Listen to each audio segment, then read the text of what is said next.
Shut Up Podcast.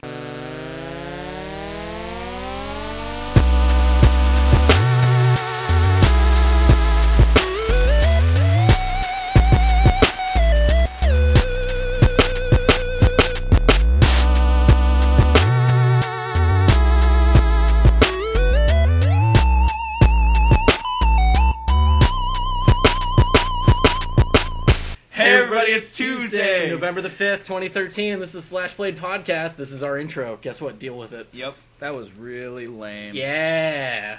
It was. Anyways. I'll be your host, RJ. Here with me today is Keith. Say hi, Keith. Hi, Keith. Also with me is Dustin. Yep. As usual. As per norm.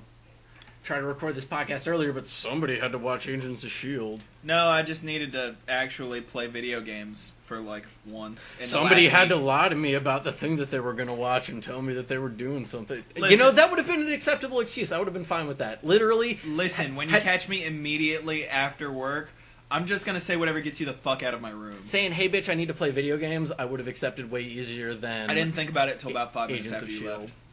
Well, you could have come and told me, baby. No, I'm not going to fucking pander to you. I'm going to do whatever the fuck I need to. Well, pander to the audience, goddammit. While I have time. You fucking time. I don't have time. I worked all day. Yeah, like a normal human being. Listen, you keep trying to throw that shit around and we're in a fist fight. I'm just saying, don't come at me right after work. It's not bueno. Okay. I got shit to do. I didn't work today. Hey, Keith, what'd you do this week? What's up with you? This week. So as we all know... We have a live studio audience. I'm sure this will get interesting. As we all know, last week... Studio. As we all know, last week was Halloween. Yep, that it was. As everybody that pays attention, which is all of accurate. Everybody that pays attention to all the shit we do, which is date. 6 people. So here's the intro. So real quick interjection. I'm thinking about just posting the stuff on our Facebook page as a link to YouTube because what I realized is embeds don't count on the YouTube page, so I can't actually tell how many people are properly watching it. They don't? No, it doesn't. Wow. It doesn't track back. Hey, look at that.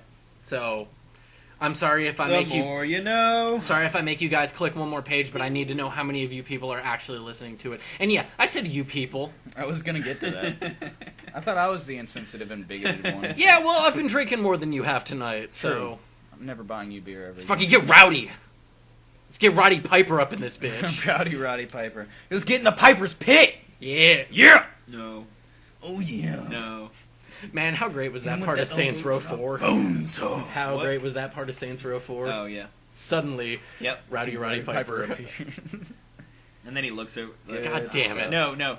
He's out there. They there. just recreate, the back fifth of They Live. That's literally what happens. He shows up, and then They Live happened, because Keith David is in the game. No, so the best part about it was when he just looks over his shoulder, and he's just like... He's out there. Oh, no. Yeah, no, it's Roddy doesn't show up when people call him. Hey everybody, it's Take Tuesday, November the 5th, 2013, and this is the Not Having a Power Outage podcast. Due to RJ's headphones. Shut up! Okay, so Roddy Piper doesn't show up when you call him. He has only showed up when he needs. You're a clever bitch. Yeah, well... And we're going to talk in monotone for at least the next couple of minutes because it's going to be really funny because we had a power outage and we're going to keep going from here on out. Yeah. Yeah, literally the only person who's going to do that is Dustin because I realized it was a bad idea as soon as it left my fucking mouth. Terrible idea. Which is exactly why I'm going to do it for the next couple of minutes. Yeah. You know what? The funny thing is, Keith, I don't notice a difference between his normal speech patterns. It's because it's not much different. Yeah. Snap. So, hey, Keith, who's looking at his phone? What? What'd you do this week? You're first. You fucking get your shit together. We already started. We already started with that, and literally not even halfway. 10% into my story, I got cut off, and we started talking about only 10%. What's the name of that dude? What's the name of the dog whisperer? Caesar Milan. Yeah, you should just Caesar Milan his ass. You should really not know that easily. It's really funny because you are not the podcast. God damn it! Nope. I knew that would be as entertaining as it ended up being. Fucking can't cage me, motherfucker. Oh, by the way, I'm like DMX up in this bitch. Nobody puts RJ in the corner. Except for RJ, because no one put Baby in the corner. Sort of in the... Anyways, what happened this week, bitch? Okay. Yeah. All right, Dustin's going first. No, I'm sick of you. All right, fine. Dustin, hey, what'd you do this week, bitch? I don't even know, man. Okay, my turn. Breaking Bad is over. Somebody's got to call everybody bitches. I am the one who knocks. I'm the knight. Bitch! Okay, so as we all know, as I previously stated, it is Halloween last week. Yeah, totally. Last Thursday. As anybody who pays attention and watches this knows that I went to Charlotte on Halloween. Right. For what? Guar. Yeah, fucking I'm sorry, Guar. I'm sorry. The Gwizzar. The Gwiz... Fuck you. The Rizza, the Gwizza, the ejaculating on everyone with fake sperm and blood. Rizza. Nodding my head vigorously. And Old Dirty Bastard. Yes. Of course. Of course. That like I could totally Wu-Tang. I could totally see Coachella having like holographic Tupac, but Guar having holographic ODB. I could see like tell me I'm wrong. I've never seen a Guar show. I would like to see holographic sperm shooters that actually like shoot all over the crowd. That'd be cool. So Jaws anyways, 3D, 2 years. nope. So Oh my god! All right, no, go on. So- sorry. basically how that worked was, of course, Charlotte from where we reside, from where I reside, is about 3 hours and 51 minutes to the Tremont Music Hall in Charlotte. You know, West Rocky Point, born and raised. Yup. Actually, I'm in, like, southeast Rocky Point, but whatever. Shut up. Um, You agree with me when we're in public. only because we're in public. This is different. No, this counts as public now. Does it? In case you're wondering. Well, I was wrong. I should stop agreeing with you immediately. Yeah, well. So basically what had happened was I picked up the buddy who I was going to Charlotte with, and we drove to Charlotte, which was a very uneventful drive. If anybody has driven God, to it's Charlotte... so fucking boring. It's It's almost as bad as driving 40. It's not quite as bad as driving Raleigh to Green, which is 40. Never mind. Yeah, that's the one. Raleigh to Greenville Well, is it's not 258 40. It's or whatever. 258. Raleigh to Greenville is fucking a shit show because Yeah. it's 2 lanes and trees. Yeah, Raleigh from here is 4 lanes and trees. Yeah. Hey, that's still more lanes. Yeah, You it get that is. much. You get double And the there's- entertainment. And that means there's twice as much nothing. Unless you get nice traffic coming off the Beltway. I Anyways, love I just Beltway came back traffic. from Greensboro. It was no fun. Oh yeah, true. Moving on. So we got to Charlotte, and it Hey, was disclaimer, weird. everybody's drinking this podcast. Hey, you said moving on. Shut up. That's an important disclaimer. Anyways, moving on again. See, Dustin's already drunk. He's already arguing with my disclaimers. You keep talking. You See? said moving on See, when he's- he was moving on, he's still which makes him doing not it. able to move on. He's still doing it. I'll move on eventually. Go. Okay. Hey man, it's a very sensitive time. See, now in he's my not life. moving on. If anybody would, what are we looking at? Roddy Piper. Did you just notice that vent? That it's broken? Is it broken? Yeah, it's broken. It's been Okay. broken the whole time. Oh, word. Okay, yeah. Um, yes. So, we got there literally. Probably should have put that on the lease papers. I don't think they'll say anything. Yeah, well. I don't They think they'll obviously care. didn't notice. We got there like literally like 15, 20 minutes before the doors were supposed to open. Which was at 6:30. okay. And So you left here at like 3. okay. Or You made pretty good time. I left around 2:30. It doesn't take I that was- long to get I was gonna Charlotte. say. Okay, you've seen me drive. Yeah. You've been in the vehicle while I drive. It's not as bad as Jessica driving. You're still alive. 3 hours 51 minutes is quickly condensed when I hit a 4-lane highway. Yeah. Yeah. But Even Dustin tends to like start clipping 90 on a regular basis without even noticing it. Dude, I'm a left foot. That's why I use cruise control. I'm Yeah. a lead foot. That's why I use cruise control. Fair enough. I got a funny story for the way back too. Speaking of, Bitch, that's a Ford Focus. it ain't no sports car. You'd be surprised how fast those things will go. I've hit a buck 10 on an on ramp before. Isn't that right, Keith? Isn't that right, No. Keith? Most okay. If we're going for top speeds in cars that shouldn't be doing it, we were going through Cary Park in like Morrisville with 8 people in a Dodge Durango doing 110. If we'd have hit a dime, You would have. we would have exploded. Oh man, you know those epic car crashes where you see the SUV It's quickly cut to the right No. and then just flip over for 7 days? It's not even that. It would have been like that. It quivers, and then the guy's like, "Oh God," and oversteers, and then it goes wrong. Yeah. It goes. It just goes completely 90 all of a sudden, and then just cuts. It was awesome. Yeah, that could have happened. Yep. We got there shortly before the doors were supposed to open. Okay. Doors opened a little bit late, but that's usually how that happens. So, question about your tickets. Okay. How did ticketing work, I guess? You buy them online or buy them at the door. They have a barcode scanner. Okay, were they sectioned off to... No, Tremont Music Hall is a open warehouse with a stage on it. Okay. Yeah. So it's basically come first, closest to the stage? Exactly. Okay. Actually, what Tremont Music Hall is, it's an old loading dock.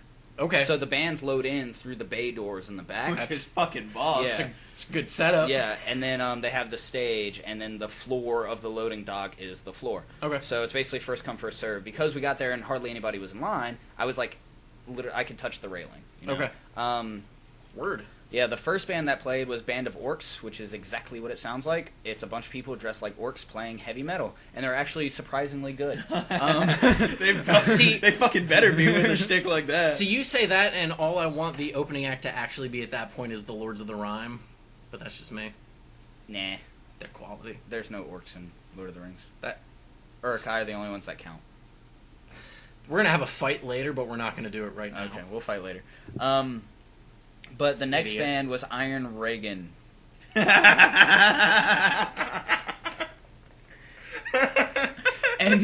it's not a politically driven Iron Maiden cover band as much as I wanted it to be. It was literally a hardcore punk crossover thrash band, and their backdrop said, Mecha Reagan, smash! Exactly. Smash! Their backdrop was a giant picture of Reagan with skulls and smokestacks. Oh, that's so awesome. So it's closer to steampunk Reagan than Futurama Mecha Reagan. Yeah, okay. Fucking steampunk Reagan. But good lord. Regardless, it was that fun. Sounds silly. I've got my Halloween costume for next year. Steampunk Reagan. Halfway through the show, they're like, "Yeah, we just play," because they're a hardcore punk / crossover band. So their songs are like a minute and a half. Yeah. So halfway through the set, they're like, "Yeah, we just played 26 songs. We got 11 more for you." And I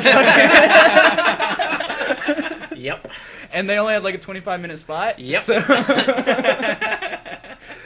Guys, it's not a race. So sad. It was because they would play, and they would play like a really groovy fucking thrash metal band, and then their drummer, who was also mic'd because he was doing background vocals, would just "Hey, I think it's time to play fast," and everybody "Play fast," and he's like, "Play fast," and then they bust into a hardcore joint where he's just "Brrr," and he made the stupidest fucking faces. It was hilarious. The next band that played. Go ahead. I heard there was something really funny. When I was at Motorco, when I was out at the Escapist Expo, Random Encounters was one of the bands that played, and they tortured their drummer at one point because they were like, "Yeah, this guy actually doesn't start this song, so he just gets to sit there. We all get to start the song. Let's see how long he just sits back there," which is apparently annoying or something for drummers. It's annoying for any musician. Who just has to sit there and who just doesn't have a part. Mm-hmm. You got to sit there because you got to find a way to entertain yourself and keep the crowd into it without standing there looking bored. You could just whip your dick out, probably. Whip your dick out. Yeah, but I play guitar, so when I whip my dick out, it's well, he's a drummer. He has a third stick at that point, right? Yeah, sure. He can gravity blast with his dick. Yeah, let's do it. Great. Anyways, that was my hilarious story.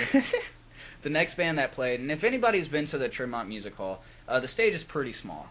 How small is it? Pretty small. Okay. But the problem with playing or touring with Guar, who I've seen 3 times, when they set up their shit, it doesn't move. Oh. You have the rest of the stage, and that's all the room you get. Yeah. And Tremont Hall's stage is already small enough. So they played on the floor. Oh, that would have been cool. I was going to say, so Guar basically has a big theatrical setup that they have to, that they are involved with. For smaller stages... I would assume it cuts the stage down to about a half to a third of the size. About a half. I'd go with a half. Okay. Front half? Smaller... No, back half. Because the big theatrical setup is, because their drum kit sits up on a giant pedestal. Yeah, well... And their big ass riser. Yeah, their stuff's in the back. Yeah, that's what I meant. And then they have... if they play on a big stage, like when I saw them at House of Blues, they had like pillars and all kinds of crazy shit set up that they just covered with sheets. Sure. At the House of Blues, it wasn't a problem. House of Blues has a pretty big stage. Okay. Tribmont, Yeah, it's pretty substantial. Yeah, they had to trim back some of their stuff so all the other bands can fit. But here's the problem. Whitechapel played before Gwar. Whitechapel, if anybody doesn't know, is a death metal band, or more commonly known as deathcore. They're a legitimate band to the point where I had heard their name before this. Yeah. So they're pretty solid. They have they're a death metal band, so their drum kit is huge. Of course. They have 3 guitarists, a bassist, and a vocalist. Okay. So do they have any harp players? No. Okay. Although that'd be pretty What about cool. theremin players? Also no. That would be awesome though. Phil Bozeman, get on it. But A guy with the last name of Bozeman sounds like the type of dude who would play a theremin. Phil Bozeman actually has a gaming channel on YouTube. He's the lead vocalist for Whitechapel. And his account name is Phillybo. It's no liar. But Whitechapel usually has they're relatively set in their ways. Like, the only reason why these two I'm bands... sorry, I got distracted by the picture of a death metal lead vocalist just going, okay guys, today we're going to look at Minecraft. No, he does... no. If it paints a better picture for you, he does COD videos. Oh. Okay. Well. But, so he's not a real gamer is what you're... Just kidding. I'm just kidding. I'm kidding. Take that up with him. No. He's a scary motherfucker. I'm not going to take that up with anybody because that's those like excluding people for the things that they play and the things that they don't play. It's is something only Affinity Ward does. Quite. Touche, salesman. Go on with your story. But Whitechapel is relatively set in their ways. They're a relatively bigger band. The only reason why these two bands are touring together is because they're on the same label, and they're both with Metal Blade. Obviously, I'm sure they like each other. Appropriate. No, it was the name of the label. Yeah, Metal Blade. It's a good Metal label. Blade. But I guess Metal Spoon would have sold less well. I think so. Metal Spork. Yeah, you can't. Dude, I would buy all of the records. I would buy all the Metal Spork records. Are you fucking kidding me? Okay, real quick, I have to say, I follow Will Wheaton on Twitter, and he posted a picture yesterday or today, and it was, I turned my plastic fork into a metal spork because into a metal fork because he bent the middle 2 prongs down. Oh, and I snap. went... We've been doing that with sporks for years. You Yeah. just break the 2 middle ones off, and he was like, spork. and he was like, I'm sure that's not an original joke, but fuck you, I just came up with it now. Yeah, with the sporks you get bat spork, and with the forks you get metal fork. Metal fork. Yep. Get a metal fork out of a plastic fork. There you go. Tuning, Alchemy. Magic! tuning fork. Magic alchemy. And it doesn't cost an arm and a leg. Ha! Snap. That was a joke. That was no. Yeah, Okay. I know. Fair enough. Go on. He's familiar. I'm not only familiar, but No, I know. Yeah. So because they have 3 guitarists, the bassist just kind of like sat in the corner. And so sounds like Scary Cherry and the Bang Bangs. so they Oh, God, it that was a good show. literally was just like Scary Cherry and the Bang Bangs. He was just in the corner, just like. But when they set up the drum kit, it literally left Phil Bozeman, their vocalist, like maybe like 2 feet in front of the drum kit to the end of the stage for his mic and stuff like that. But luckily Phil Bozeman's like 5'6". So That's a short dude. He's a short dude to sound as gnarly as he does. Just quick spacing You question. get that guttural roar. How so it's a loading dock, correct? It's that deep Yes. dwarf voice. So could they potentially have loaded the drums into the truck that would have backed up to the stage? If you come inside the building, the orientation's not what you're thinking. Okay. When you come in, It's not trucks back up to a raised platform. No. The trucks are, if you have like the music hall. Let's say the music hall and the stage run parallel along the longer part of the walls. Okay. The short part of the wall at the end of the music hall is where the loading bay is. Gotcha. Okay. Yeah. All right. Um, So they couldn't have like ghetto rigged him into the back of the 18-wheeler, which would have been No. cool. All the PA equipment and all that fun stuff is running along both of the Because long you know what walls. I would do if I was the drummer in that setup? I would just hook up like one additional thing or have the air horn right next to me. So I could just like pull that shit in the middle of it. Come on, because drummers don't want more shit to bang on. Well, see, if you get into recent developments of like deathcore and hardcore and all the fun, oh yeah, I'm way all into the it. Subgenres that Way I'm into it. Yeah. They actually do just really bring electronic trigger pads just so they can signal stuff like that. Mostly the 808 bass drop. Oh, Yeah, that's You how they know. do those live. Like, which is awesome because it goes really well into a breakdown. I just want more people to bring the Proto Men style, like. But oh, where they have actually trigger their drums. Yeah, I want more. I want more 80s drum samples in live drum sets. We You realize he just rickrolled you, right? Because he went Oh. do-do-do-do-do-do-do-do-do. Yeah, sure. That was unintentional. I know it was unintentional, but that's just like the '80s drum roll, and then it just comes out. We're no strangers to love. Now we just rickrolled our entire audience. Boom. Sorry. It's the first time, it won't be the last. Oh, okay. Wow, it's the first time. Yeah. Jesus, I'm slacking. So Unless I post something before this podcast goes up. Hey, fuck you. Hey everybody, here's this week's podcast. Just kidding, still rendering it.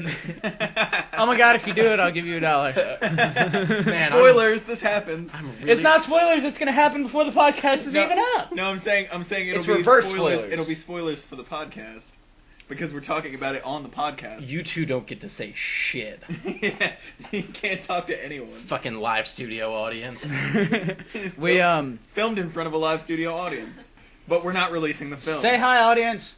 Hi. You did it wrong. You have to say hi, audience. No, have no, you not been listen, paying attention to it's- Keith for the? Keith's it's- thing. It's not our thing. It's They not they the have a joke. point. It is my thing. and it doesn't. The joke isn't funny if you have to explain it. God damn it. Anyways, Still my thing.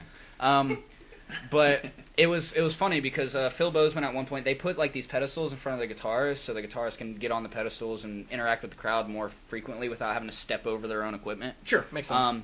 So Phil Bozeman had gotten on the pedestal in front of me and my buddy who was with me, and we We were just both. grabbed his junk. I wish, but we were both just like reaching out to Phil because I'm a fanboy.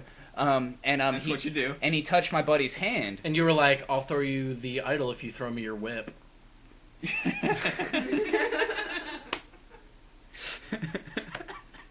I don't know what was funnier, the Indiana Jones reference or the fact that our live studio audience laughed like a live studio audience. I'm gonna go with both. Oh, totally both. But Phil had touched. I'm gonna get in where I fit He was in. giving us hand slaps. He was giving us the slap hands. Slap hands. But Okay. James had received a hand slap, Uh-huh. and then he was just like, and I was just like, "You're gonna go home and vigorously masturbate now," and it wouldn't surprise me if he did. Sure. But, Dude, he's probably doing it in the car next to you. Wouldn't surprise me. I fucking passed out halfway through that drive. Wait. I was driving. Autopilot. I mean, cruise control. And You when know, it's like cruise that, right? control doesn't automatically drive the car, it just sets the speed at which it's. I'm sorry, now I'm just spoiling Anchorman 2. Oh, don't do that. No, you're not spoiling it because it was on the commercial. You're on the commercial. Your face. Anyways, it was nice because I had to work the next morning and they actually got the show started early, but because it takes Squar so long to set up, I still ended up getting out of there later than I wanted to anyways. But once... Well, I was- later than you were hoping to, not later than you wanted Right, to. Let's yeah, be honest. yeah. Wants and needs are two different things. And Whitechapel only got like 6 or 7 songs, which is strange for them. They usually get to pull in even 10 or 12, which was still fine because it's the first time I've ever seen them and it was 6 still is awesome. really short, though. Well, here's the thing though, because Guar... Hey man, it's been working No, for hang me. on. Guar play... Guar plays music, but they also have the theatrics with their show. So, I mean, of course, a little bit... Everybody else kind of has to skim a little off the top so they can get... My fucking rage face. I'm petting you. Because it's really good. It was a That good one. really good one. I tried to ignore it. I know, but it's impossible. I know. It has taken me No, you don't- 20, you don't get it. 28 minutes to tell this story. It's I know. cool. Yours is going to be the longest because I don't have shit to Hey, talk about. hey, I believe I put the disclaimer of we're drinking, so True. watch me not edit any of this. Podcast! Records, bitches. Hey, it's Just keep- Tuesday, and this is the Slashplayed Podcast. Just keep. No! Shh! That's branding! Shut up! Don't ruin the. Now you have to edit it. Spoiler alert. You're fired. Spoiler alert. For the thing that's going to be recorded after this. Probably not. Not tonight, but we're going to do it soon. Or maybe not with you. Oh, Fuck you, Kevin. Yeah. I'll Slap hands. Slap hands. I'm not even going to cut that out, and we high-five. You know how I feel about that shit. I'll stay up just to thwart you. Oh, snap. Oh, God forbid you be around for the commentary. Anyways, you were telling a story. I was telling a story at one point. I know, we were trying to get to it. So this was the first thing you did all week. Yes, actually, because it was the day after the podcast, Right. Because we did the podcast late last week. So we did it on Wednesday, Yeah, we did. and the show was on Thursday. So Guar finally took the stage after Odor Shurungus, the vocalist, out of costume, was like he walked on stage, but he had his prosthetic balls on. Oh, okay. And he was swinging his nuts back and forth, and Like everybody was going crazy. Mm-hmm. So we were just like, yeah, Guar, and then Guar didn't come. Whip my taint back and forth. But we saw where me and my buddy were standing. Listen, if you could whip your taint is way too saggy. I'm Dude, gonna he has really piss wicked balls. on your No, mouth. balls are different than that. Taint is at the back. Go ahead. I'm listening. He's the one who's interrupting. I'm disagreeing the definition of taint that is being put forward currently. I think you have gooch and taint confused. That's the one. Okay, we'll discuss this later. Okay. But finally, Guar was about to take the stage, and Guar has minions, which are basically their roadies, but they dress up in gimp suits. So they came out and put these like tiki idols out on certain points of the stage, and I noticed in the mouth of said tiki idol was a fucking spout of some sort, and he had angled it in my general direction. And I was like, oh lord, this is going to get really silly. So Keith opened his mouth. Luckily, getting to that, He didn't open his mouth. He put his mouth directly. He climbed upon kinda- stage and went. Oh. he kind of angled it slightly away from me, so I wasn't too worried about it. And then Guar came out on stage. They started playing the first song. As soon as they jammed Saw it, you, redirected it. It's getting to that. God damn it! Shut the fuck up for 5 goddamn minutes. That's okay. You got go. I'm gonna take longer than 5 minutes because you guys are gonna still interrupt me. But I have more than 5 minutes worth of story. All I said I gave you 5 minutes doesn't mean I'm only gonna take 5 minutes to tell the story. I'm gonna take longer. Fuck you. So when they started the song, they started pulsating fake blood out of these spouts of these idols. That's pretty badass. Yeah, and it was awesome. So I was kind of catching a good chunk of it and stuff like that. I was getting a little soaked. But then the minion walks out and he redirects the one on the left side of the stage, and then walks away from it. And then he comes over and redirects the one on the right side of the stage, points it right in my face, and walks away. So for the entirety of the song, until they stopped playing the music, when they turned off the fake blood, I was getting douched in the face with fake fucking blood. So, me being totally hype about seeing Guar, I jump into it and start fucking pushing it up, not the idol, but every time I get hit in the face, I'd throw it up so it missed everyone behind me. And I was taking a fucking face full. I could feel it going down my pants and all my shoes and shit. And then at the end of that song, and this is something they usually say for late show, but they decided to do it early, I guess. But Odor Shurungus, the vocalist, when he comes out on stage, he has basically a 10-inch, 14 million inch around fake dick that he straps to his crotchal area. The cockling gun. Yeah, but sure. It also has a connection for the hose in the back, right? Which is very convenient for when he wants to jizz in women's faces. The semen thrower. But last time I went to see Guar, the semen wasn't blue. I mean, dude, he's clearly been on tour. You know, you pick things up when you're... And he's also a scumdog from another planet. So. Oh, well, yeah, I suppose that's valid. So he came out, and they plugged him in, and for the next song, somebody else was doing... it was an instrumental. So it was like an on-scene combat thing. Right. Instrumental, and Odor Shurungus just walking around fucking jacking off in people's faces.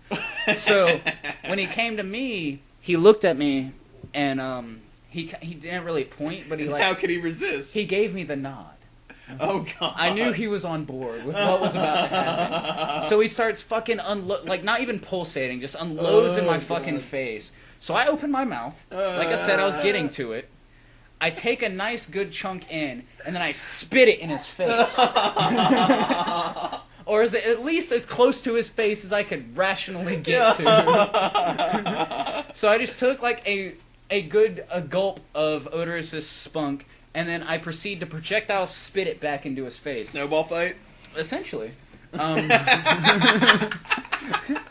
And he looks at me, and he gives me that fuck yeah nod, and then walks away and starts getting everybody else. And then after that happened,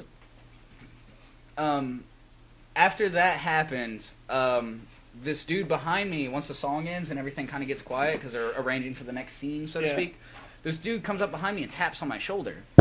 And I go, and I turn around, and it's a dude, because it's Halloween night, dude dressed like Jesus. And I was just like, this is appropriate. So he just goes, hey man, if I give you $5, will you let little ass Jesus up in the front row? And I was like, fuck yeah, $5. So dude whips out $5, give me $5 for him to get in front of me in line. Or get in front of me near the stage. And I was like, yeah, that's totally cool. So for the rest of the night, me and my buddy are partying with Jesus at a Guar show, getting covered in fake bodily fluids. Totally fucking appropriate. That's pretty badass. When I posted that beats the shit out of my way. Yeah, when I posted on Facebook, I had the best Halloween ever.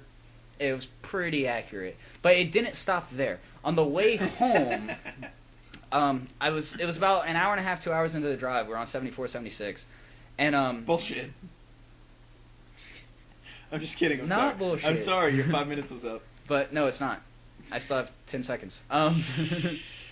We on the way back from the drive, I wasn't looking at the road at one point. I think I was either checking my Speedo or changing the song on the radio or something like that, and I look up and there's a deer carcass in the middle of the road. Okay. At this point, it was like 2 in the morning. Yeah.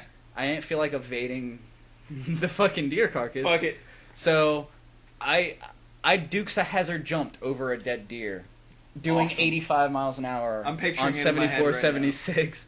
And so we hit, and I was like, I think I centered it under the car. My buddy was just like, no, it was totally the tire. I felt it hit me in the ass. Seems like the bar boys are getting themselves in a little trouble once again. So I was like, the only thing... That was your 5 minutes. The only thing I can imagine in the back of my head was just the next person behind me drives down the road, and they just see a splattered deer carcass across the fucking road. And I was like, fucking, this is Halloween, best Halloween ever. And then I had to go to work the next day at 11 And you o'clock. didn't shred your car.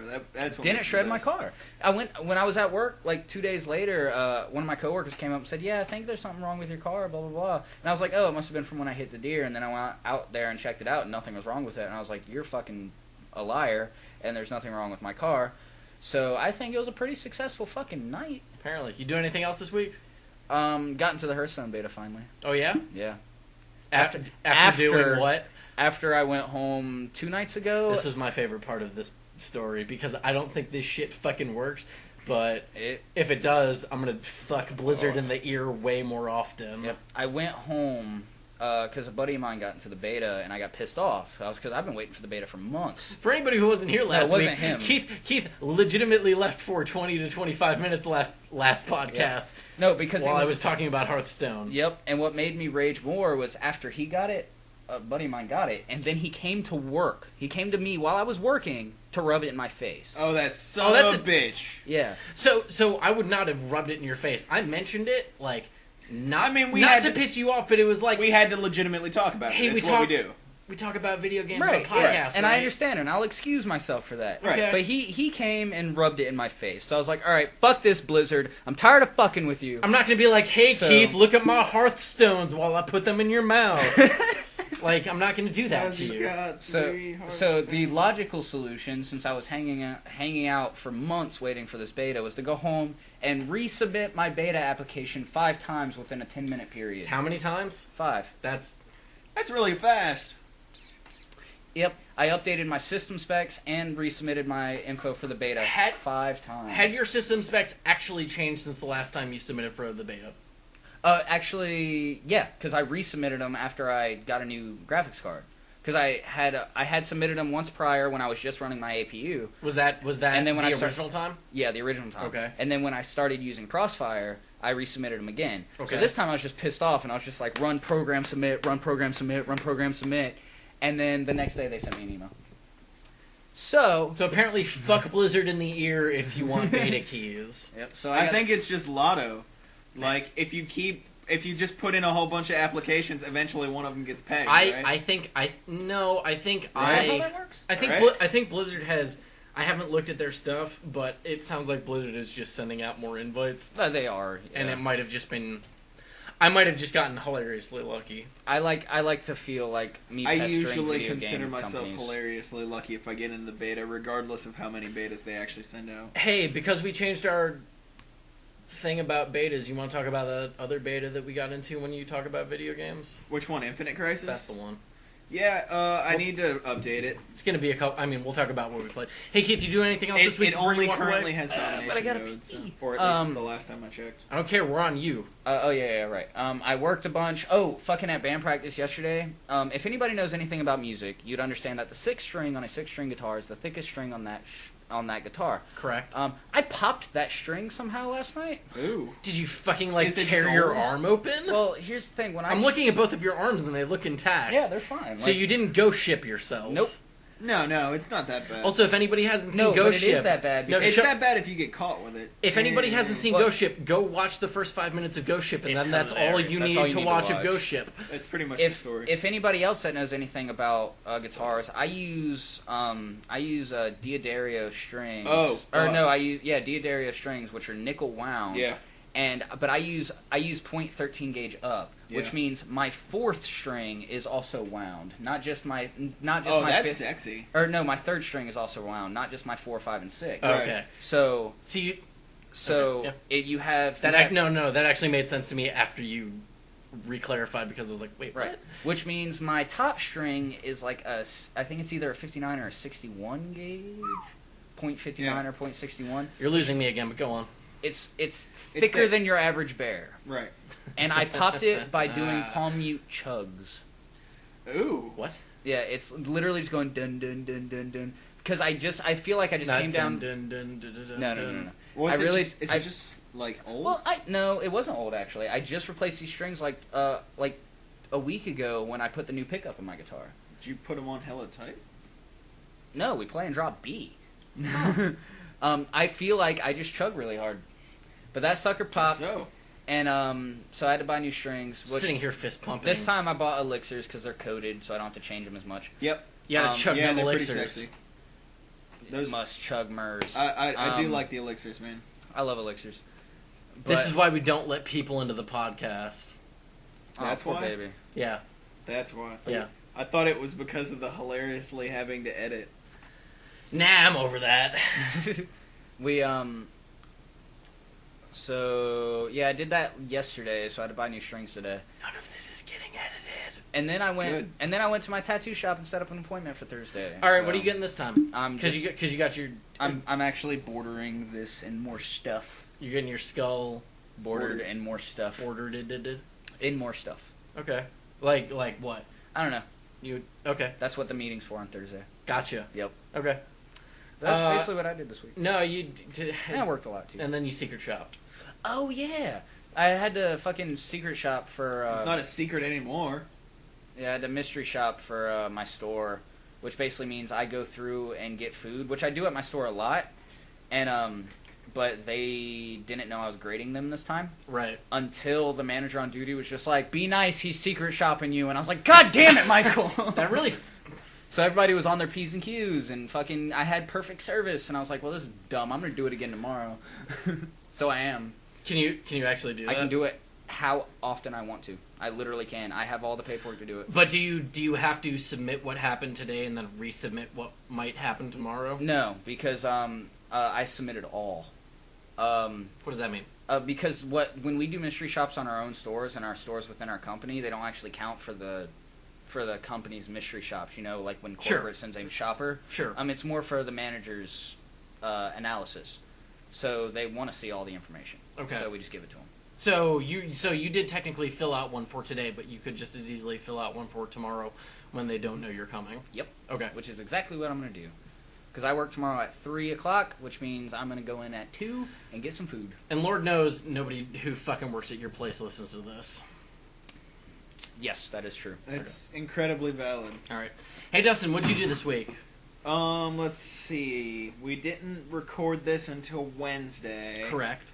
Halloween was after that. Halloween was the next day where we went out to get sushi. We did go out to get sushi. In Halloween costumes. Let's talk about that, because that was hilarious. We went to a fancy sushi restaurant that is closed. Well, I say fancy, I mean like... It's pretty fancy. It's schwank. It's not hella fancy, but... Listen, it's a place where if we were to go in dressed up in Halloween costumes, not on Halloween... I'm not saying they'd have a problem with it. We would get some looks. But we would definitely get more looks. I don't think we got that many looks. Well, there weren't that many people in there. I mean, even the people that were there, though, really didn't give us looks. They're like, oh yeah, right, it's Halloween. Sure. But again, I think it's because it's Halloween. I mean, it's not a takeout joint. It's very much a... Oh yeah, no, it's a sit-down sushi bar. Yeah. Like they... Or I mean, they don't just do sushi. They are a Japanese restaurant. Yeah. But their sushi is real good. It's really, really good, yeah. I went as a cowboy. RJ went as Donnie Darko. Correct. In his Halloween getup, which is skeleton suit and gray hoodie. Right. With the proper skeleton suit, I might add. Yeah, with the proper skeleton suit and a really sweet gray hoodie. Which took some research. And then AJ went as Sundown from Top Gun. Oh, word. Because he's the only black guy in Top Gun. Appropriate. And it was really funny. He's the only black guy I like to talk to. And boom goes the dynamite. Okay, let's see what the... It's been a while since I was 44 minutes and 30... No, that's not racist. That's just observation, man. Oh, okay, yeah. If Keith doesn't like certain, people of a certain skin color that he interacts with, then that's on into him. He's not saying, I hate all black people. That's true, because he likes at least one. He's the only one that I like to interact with. Those things aren't... Those are different. It's been a while since I was able to squeeze one of those in there. So. Yeah, no, I appreciated it. It was pretty funny for me. I can't bang on the Ruskies anymore. Let's see. I usually squeeze them out. I don't squeeze them in. Let's see. Thursdays. Fair enough. Thursday's over. No, I mean, Friday I worked. I feel like we should talk more about how we exploited sushi. No. What do you mean? Oh, I mean, This has now become more of what did Dustin and RJ do this week. Yeah, that's true. Well, I mean, Isn't only it that only every today. week for Only when I have today to because I talk was gone about- for like I almost never 2 have days. shit to talk about anyway, so fuck up. That's true. He's better. That's what I have. And that's more not like, the only thing that you did. That's well. Hang on. What? Yeah, we're not getting into the other thing. Anyways, when you go to sushi places, you need to look out for their specials. Yeah, Because- they you can get some really good roll specials. Like we got 3 rolls for $11.95. It's a pretty solid deal. And we got 2 sets of 3 rolls. It's like $4 a roll. So what you want to look out but for... But RJ being slick and not knowing it. What you want to look out for is you want to look out for the expensive rolls, because if you're willing to eat the kind of stuff that's in the roll, they're worth getting. So we got one of our $11.95, 3 packs. Came with one of their $7.50 rolls, which A, had a bunch of stuff in it, and B, also came with 2 extra pieces of sushi. Yeah, so it was 8 pieces instead of 6. Instead of 6. And it was like $8 by itself. Yeah, it So was like technically- $7.50 of the $11.95. Technically, by we itself. got a roll and a half basically for free because of the one roll that RJ got. And it ended up working out really well because they were all fucking good. Yeah, I was relatively happy with it. And AJ's allergic to shellfish, and it had shellfish in it, so me and RJ both got 4 pieces. Not of my it. favorite. That place didn't have a spider crowd, or didn't have a spider roll. And Well, I mean, it is what it is. Every sushi place has their own things. Like spider rolls. It's just like we went to Hibachi tonight, and their Philadelphia roll has salmon in it instead of tuna. That's not a and Philly roll. it also has green onions in it instead of cucumber. Cucumber. Oh, what? It was good. It was good. It wasn't like That's not a Philadelphia roll. Heresy. I mean, it is what it is. It is what it is. I'm not gonna argue All it. I know is it that was tasty. hibachi spider roll. It's like a Massachusetts roll. It Well, I mean, was it's tasty. like Nikki's. Like you can't get spicy salmon rolls the same anywhere. I like Sonny's. I've never been downtown. To Oh my god, they're phenomenal. the only place I go Really- downtown for sushi is Nikki's. Really because of cheap spicy too. salmon roll. No, really cheap too. Yeah, Nikki's has a happy hour, so it's half price sushi for like 2 hours. Sonny's, it doesn't need to be. It's gangster because it's already like stupid low cost. One of these days, we're gonna go back to Durham, where I originally had sushi, and we're gonna go for happy hour, and it's gonna be incredible. Fuck Durham, man. But anyway, I didn't say we were gonna stay in Durham. I just said we were gonna go there for sushi. so I the Research Triangle sucks. don't remember Hey, anything fuck you. about Friday. and I'm not sure why. Hey, you went to go Saturday. see your You got younger really brother. drunk, No, that was Saturday. Okay, That's why I'm saying I don't remember anything about and Friday. that's why I said Saturday. we didn't you do got anything really Friday. drunk. Didn't. Nothing. I worked. We- I might have just played Black Flag all Friday night. I think we sort of looked for something to do Friday, and then nothing happened. Yeah, sure, that's probably accurate. And then Saturday, I went to work, stayed at work all day, and then immediately left from work and went to Greensboro, which fucking blows. Dude, drive to Greensboro is. Ugh. So basically, And I it's not guess- even it's not even the part of 40 that is like dry and dead that I'm usually pissed off about, like on the way to Raleigh. It's Raleigh because it's just dry and dead all the way around the fucking Beltline. Basically, all I'm hearing Charlotte's better. Oh my god! is I don't have a car, and all I'm missing are long, boring car rides. Fuck, dude, you have no idea. You're right, I don't. But drove to Greensboro, saw my little brother, saw my mom and my stepdad. It sounded like you had a pretty good fucking time. Yeah, I actually did. I had like a real legitimate steak from a legitimate steakhouse, which I haven't had in a very long time. Cooked absolutely perfectly. Which I haven't had since I worked at a seafood restaurant, and I cooked the steak absolutely perfectly. Oh, God, I'm going back to Cary for Thanksgiving. But basically because I didn't pay for it. We should go to Cary for Thanksgiving just to bring leftovers back from Cary. I gotta No, work dude, on Thanksgiving. I'm hoping I don't have to work on You want to go Thanksgiving. to Cary for Thanksgiving? I gotta work. He on has to work. Thanksgiving. Oh, you do? Yeah. We close at 2 though, so it's still theoretically. That's actually pretty possible. solid. You know, Because you don't get Thanksgiving lunch, but you could get like a solid Thanksgiving before dinner. I die. I hate Thanksgiving Before- lunches, anyways. I hate having 2 Thanksgivings. Oh, dude, I'd love It's having too multiple- much. I love having multiple Thanksgivings. Before I die. it's always Oh my different God, food. is your dad making bacon wrapped turkey? I mean, The answer is yes. okay, here we go. Oh my God, the answer is yes. If I complain, I'm editing this part out. No, you really shouldn't. If I tell Grandma that Dad's not having Thanksgiving like I did last She year, will make the bacon wrapped. No, I totally snitched on Dad last year, and then Dad had to have Thanksgiving. Oh my God, do it. I'm thinking about doing it again, just so that way Dad has to do Thanksgiving. You Because know- it's the only time that me and my siblings get together. You know what the problem Like, with I never that see is? my sister.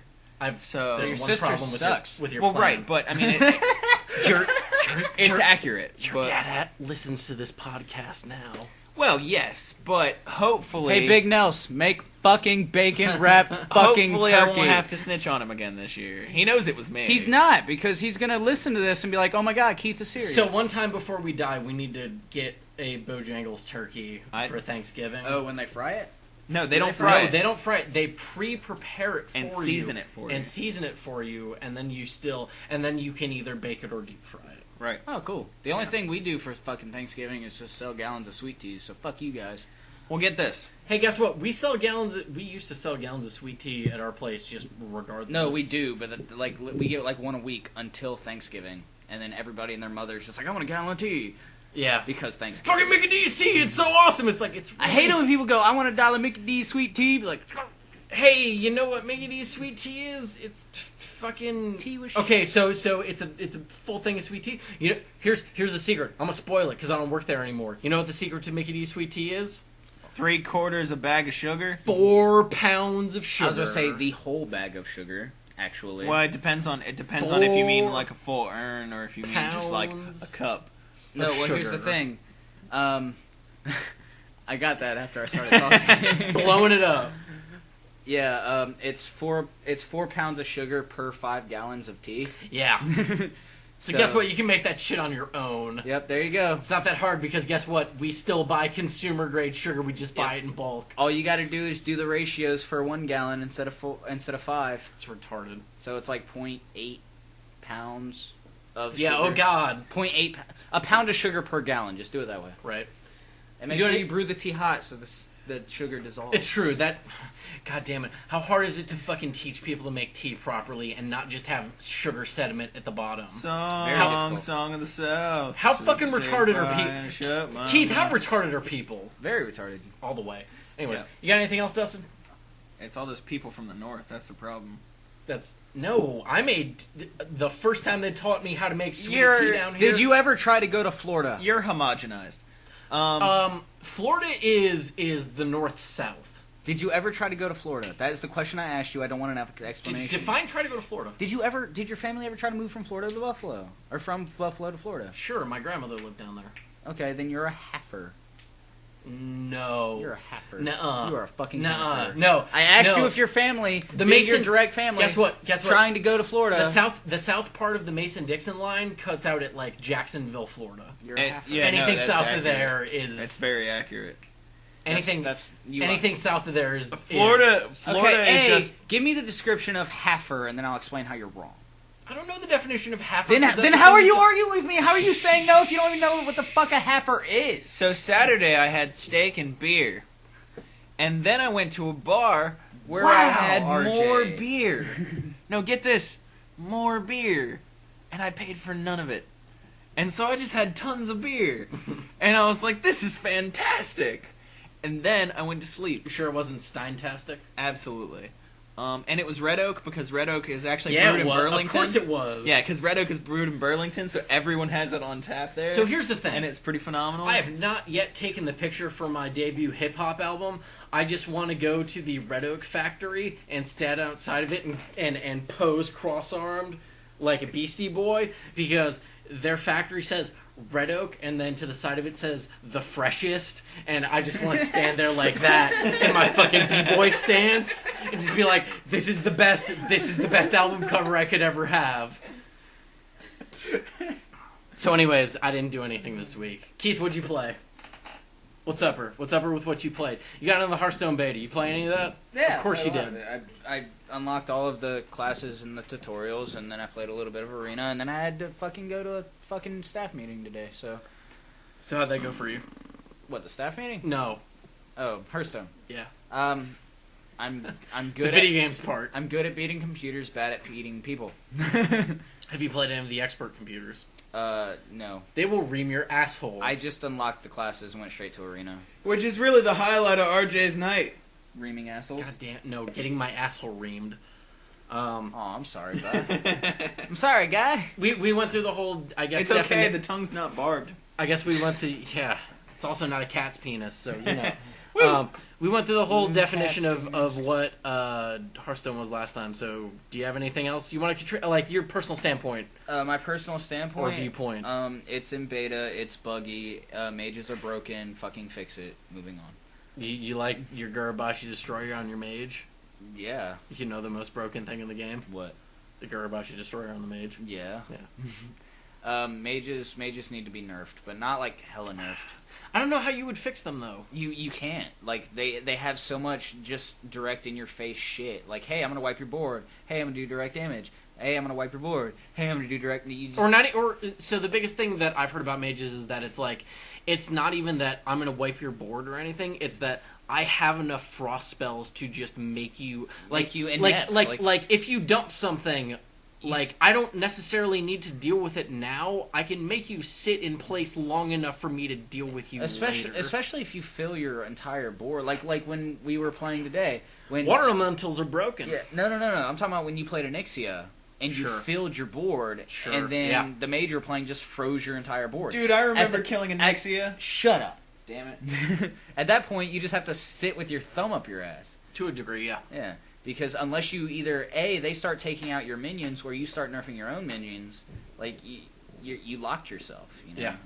Like mages are really good at stalling, and they're also really good at just dealing damage. One thing that still impresses me is the exchange, like the ability of exchange, when it comes to Hearthstone. Fucking disintegrating cards for materials to make new cards. I still think... Oh, you mean the crafting system. Yeah, the crafting system. Sure. I still think that's a brilliant idea. I think it's really smart. I still think that's a brilliant idea. I still think that... Because when you play Arena, even if you lose 3 times in a row, you still get a pack. That pack's probably going to be full of stuff you already have. Especially when it's like, hey, you can play this Arena for 150 of the in-game currency, or you can buy a pack for 100. Mm-hmm. I would never want to just buy a pack for 100. Especially if you win Arena games, you get cooler stuff. Or if worse comes to worse, like, you know, you get... So, I think the worst I've ever gotten out of an Arena match is, like, 2 things that give me crafting materials. Mm-hmm. like 2 things that give me gold, and they're 5 apiece, and then a deck of cards. At which point, I'm still literally only like 40 of the currency down. Right. Like at worst, and I think even then, like I've gotten like 5 or 10 of the crafting and 3 at a time. So you're not that far behind, and also it's more fun to play the goddamn arena than it is to just buy decks. Because I again personally feel like the arenas are the most fun part of the game. Drafting, well, in any trading card game, drafting has always been like the big draw because trading card games and collector card games have always been a battle of pay to win. When it comes to the physical medium, like people that still play Yu-Gi-Oh! And Magic the Gathering and stuff, and when it comes to online TCGs or digital TCGs, you can just flat out buy. You can spend money until you have all the cards you want. Right. Drafting, you can still technically, and you can still technically even in Hearthstone you can do that. You can just buy packs. You can literally spend your money to buy packs. You don't even need the in-game currency. It's ridiculous. But it's kind of gross. But there's also no other way to do a TCG. Buying packs for trading card games has been a thing since trading card games existed. Right. Dude, there was a time where I was going to gaming stores on a regular basis to buy individual cards. No, not buy individual cards, but it was just like, oh, we're gonna be in this area. I'm gonna go buy some WoW cards, like for the regular WoW trading game. Yeah. And just be like, maybe I'll buy another starter deck, because even the starter deck came with booster packs, and it's like, they're not that expensive. I'm just gonna buy a couple. Here. Yeah, it's one of those. And it's way scarier when it's like you're sitting in front of your computer in your underwear and just been like, I have a credit card. Yeah, I'm gonna buy. I'll buy a. I guarantee you, there's people that have always already buried themselves with Hearthstone. I'm sure. But because it's just so easy. It's sort of the one nice thing about the arena where it's like, you're gonna spend real money. And I'm just like, no, I'm gonna spend currency. I'm gonna spend currency. Yeah. It's also another thing that's really nice and simple, and I got a phone call. I'm so professional. Shut up! Okay. Who was it? Joey. Hey, Joey, shut the fuck up and don't call us on Tuesdays. Unless we're doing it on Wednesdays. Then don't call us on Wednesdays. Text us in advance. We'll tell you. But drafting, back to what I was saying before, drafting has always been the big draw for me when it comes to playing like Magic the Gathering tournaments and now Hearthstone in the arena, because it's an even slate. Like, if anybody doesn't know what drafting is, you sign up for a tournament, pay an entry fee, they give you a set amount of booster packs, and then they give you, for Magic the Gathering, they give you a set amount of booster packs within the series that everyone's playing with, and then they give you a certain amount of mana. And then you crack the booster packs, build your deck out of whatever you got in those booster packs, and then put the mana you think you'll need to build a certain deck. Usually it's around 20 or 30 cards, because you can't build a full deck out of it. Usually they give you the mana, don't they? Yeah, they just give you the Right. mana. But what's great about Magic the Gathering drafts in real life is, win or lose, you get to keep all the cards you drafted. Which is always a big draw for me. Right, which is great. Because it's like, great.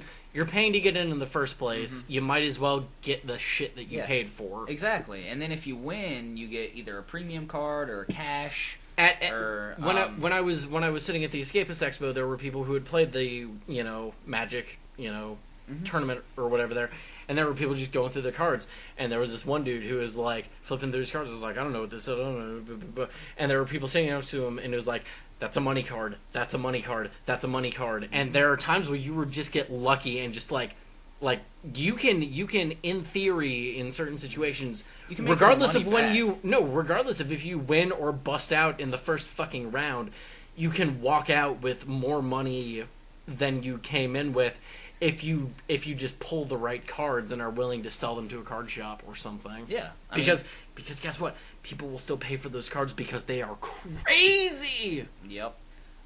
There's been plenty of times in high school where I'd play a draft tournament at the game shop in Wilmington.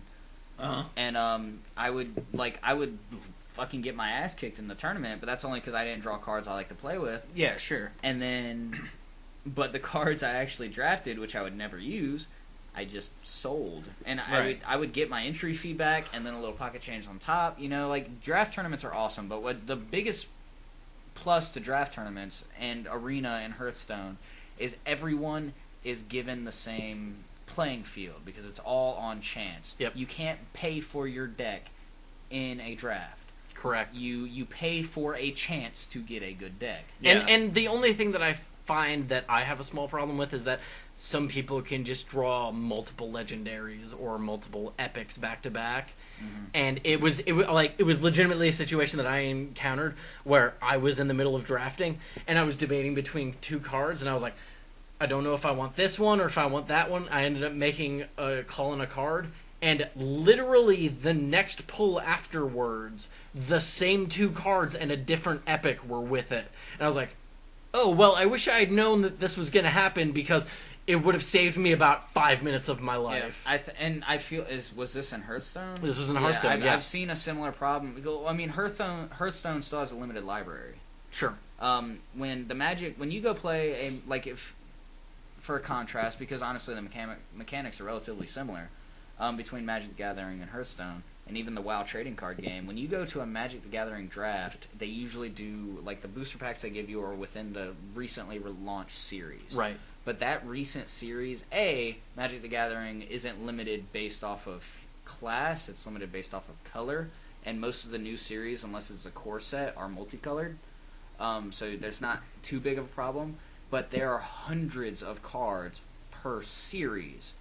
And there are even series where they repeat cards from previous series. So not only do you get some things that are familiar, you also get some things that are new and fresh. But it's very...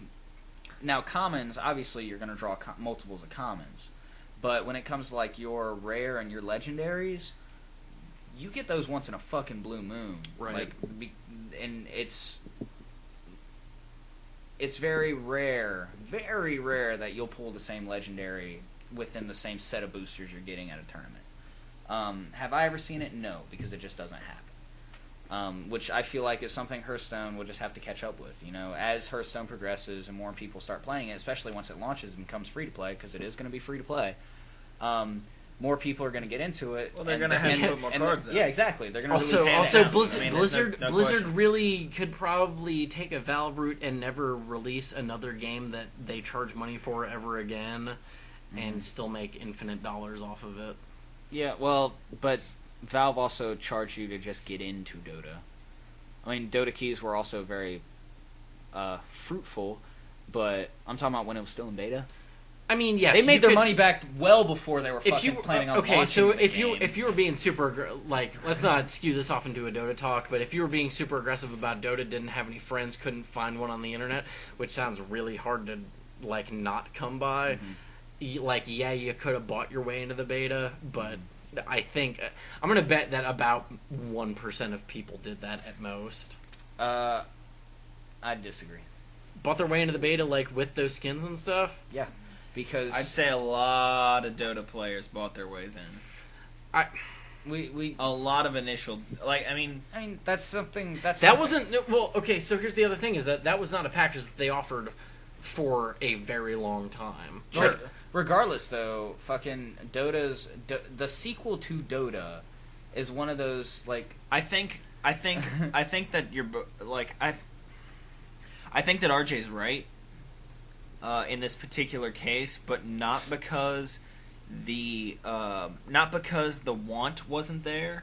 I think that the amount of people who bought the original that package, I think that the amount of people was high. I just think that the amount of people that have gotten on it since it's been free to play and out of beta is so much higher that the 1% is probably accurate. No, I definitely I guess 1% is low. I would say 5% maybe. Sure. Well, because I'm saying that a low number like that would be accurate because the number of people who play it now that it's free to play is so much higher. I think you're no, I don't, because I think you're misshooting. What RJ and I are talking about is the people that Steam or Valve has said, here is 7 free Dota keys while we are still in beta. If you don't know somebody that wants to play there's Dota, also there's also that. Which I kind of agree with RJ, but here's the thing. I have a lot of friends that play video games. You were the only one that has ever had a key for me. Well, the only one. There are people, and the only reason I didn't pay for it is because you said don't pay for it, I have a key. I was literally fractions from about to pay for the beta. And I think, and you said, "No, wait, hold on, I got a key." I guess that's an interesting demographic because I guess I am. You're more into it. Well, I think it's the difference between people who are super into it and people who are into it and are connected or have someone connected. Yeah. Because had you gone and looked on the internet, you wouldn't have even needed me to find you a key. Because there were people, like, I was posting on forums openly, like, I have keys, I have so many keys, I can't get fucking rid of these keys. I gave keys to an alternate account so that account could play, and then that account got keys, and I couldn't get rid of the fucking keys. The thing is I am of a demographic where if I want to play it, you are the 18 to 35-year-old with disposable income who is just willing to go, fuck this, fuck you, I'm playing this now. Yeah, it looks good, I'll pay money for it, you know? And I have done that all the time, sure. You know? And it's kind of toned down now, especially with the Humble Bundles. I should hope so. Being the good, awesome people that they are, doing bundles with giant fucking developers, like... what was the last one? I got the fucking Humble Origin bundle. Right. Like... which came with a whole bunch of fucking AAA titles, and I spent $3 for it. Like, so I guess this is semi-news, but have you heard that the Humble Bundle is starting to be like, hey, if you already own this game on Steam, you don't get a bonus key to it? Yes. I actually just read that today. And I feel like that's a push from the bigger developers now that bigger developers are jumping on board with it. Mm-hmm. Because it used to be... Doesn't that defeat the purpose of Humble Bundle? Well, I guess the argument from there and the developer side is that if you're going to pay $1 for these people are games, selling these Steam keys for profit. Oh yeah. I completely understand. I'm just saying that big developers being in the Humble Bundle. That was it. Yes. Well, that's also... Yes. Well, see, you're backtracking to a previous argument that happened months ago when they started getting AAA developers for the Humble Bundle. People were just like...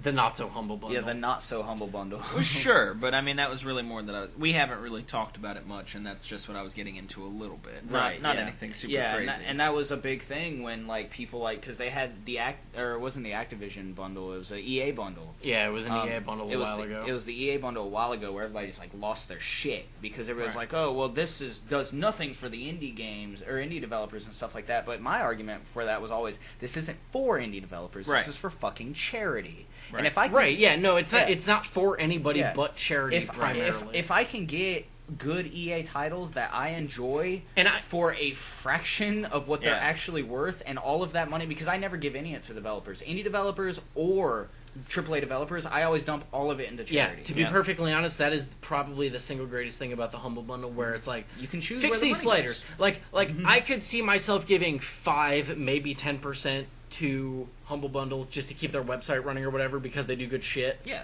But I'm like, listen, if you're putting your shit up here, 90 to 95% of it is going to charity. Second shit. Like, it's not going to you. Right. You decided, I'm putting these games up, I'm putting these forth to be a thing that can be, readily used for charity. Mm-hmm. Guess what? Here's a thing that I did this week that I forgot about. I fucking sat in on like 16 hours of an Extra Life stream that my buddy Woody did. Mm-hmm. That, front of the site Woody Barrett did. And he played fucking XCOM. And guess what? He didn't play XCOM to like get 10 or 15 or however many percent. He sat in there and was like, listen, this is, going to charity. I'm devoting myself, my time, all of this to charity. Mm-hmm. And I stuck around to, grant him moral support and hopefully to draw more people in. Mm-hmm. So, yeah, if you're going to put something up for charity, you're putting it up for charity.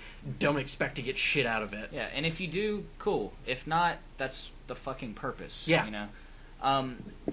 But one thing that is still kind of cool, because I like buying games from the Humble Bundles and then putting them on Steam. Mm-hmm. Because that's the easiest way for me to get them on my console without... Because they'll give you, like torrent links and shit, so you can still download the games relatively quickly, but I want it all on my convenient fucking platform of Steam. Absolutely. And honestly, Steam's pretty goddamn fast. Yeah, it is. It really is. You saw me in the dorms. Yeah. So you got a great internet one thing you connection. can still do with your Humble account, because when you make a Humble purchase, you can make an account, is you just link your Steam account to it. Right. So they just dump all of the games you've already had. And if you've already have a copy of the game that you just bought, you can gift it. But when you gift it, obviously they don't give you a physical key. Right. So it's not like, hey, I just bought these games, I already have a copy of this and this on Steam, well, I'm going to go sell them, you know? Because people do that shit all the time. Mm-hmm. And quite frankly, I have a feeling it's from pressure from AAA publishers. They got sick of it. Yeah. You know, you're you're exploiting the system. Yeah. So Humble Bundle finally has enough oomph to essentially team up with Valve and go, hey, this is a way we can get the Humble games on our platform without people exploiting it. Yep. Which is great. Because after I made my Humble Origin Bundle purchase, there was a couple of games I already owned. Yep. So I went to RJ and I was like, hey, I want to give you these keys. You know, I don't sell my Steam keys. Yeah, no. You know, I spent $3 on that whole bundle. I'm not going to sell them. I got them for a fucking steal, considering that bundle came with Burnout Paradise, Crysis 2. Yeah, you're not some jerk like me who sells Dota items to buy other games. They facilitate that. They totally do. They give you a Steam marketplace for a fucking reason. Yeah. That's different. We'll see. we'll see how selling digital games changes if that actually opens up the way that it sounds like it's going to open up. Which would be cool. But yeah, that's my mid-rant about people abusing the Humble Bundle. So since we're already talking about the news, today in the news... No, I mean, did you play anything else, Keith? oh fuck, what were we talking about? Hearthstone, right? No. Okay. I played with my dick. Hey, I played Black Flag. hey, Dustin, I hear Pirates are in this year. Pirates are in this year? Yeah, I played Assassin's Creed Black Flag. That's what I've been playing this week. Do you want me to get all my dumb questions out of the way right now? Do it. Go Okay. for it. I have a Are there Please. are there comment. are there hidden cutlasses? No. Do you start? Well, no. Okay. What do you start as a Templar? No. You start as a pirate. You become... No, you start as a pirate. Do you play as Ezio in the real world? No. Or not Ezio, I'm sorry. Do you play as Desmond in the real world? Also, no. Interesting. That... Okay. Hang on. Let him go, and then you can go. Does your flag start black? I don't think I have a flag yet. What the But I'm gonna guess yes. Well, I saw you on a boat. I feel like you start on a boat. Hang on. Let's make this abundantly clear. Okay. I started the game on a ship.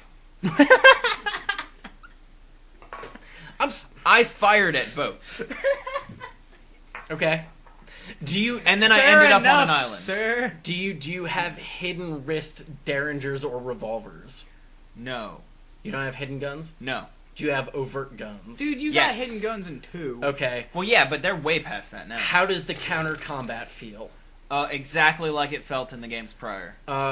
Real smooth. Is that a Do good you- thing? Okay, I was gonna say. Is Real that a good smooth. thing or a bad thing? Real smooth.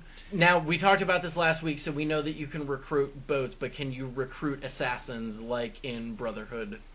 I think so, but I haven't really gotten into that too much yet. Okay. I know that there is a mechanic where you can recruit assassins, much like I think it was what was it, Revelations, or no, what was before Revelations? Brotherhood. I know that there is that mechanic, but I think you play locked it.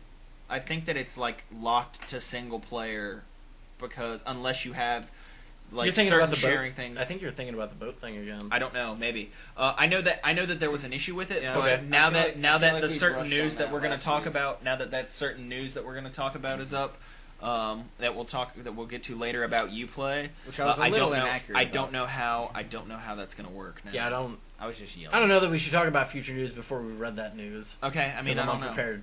I Anyways, mean, it was something that okay, me and Keith talked about something previously. Are you white? Yeah, Are you all the way white? yeah. You're English as fuck. Okay.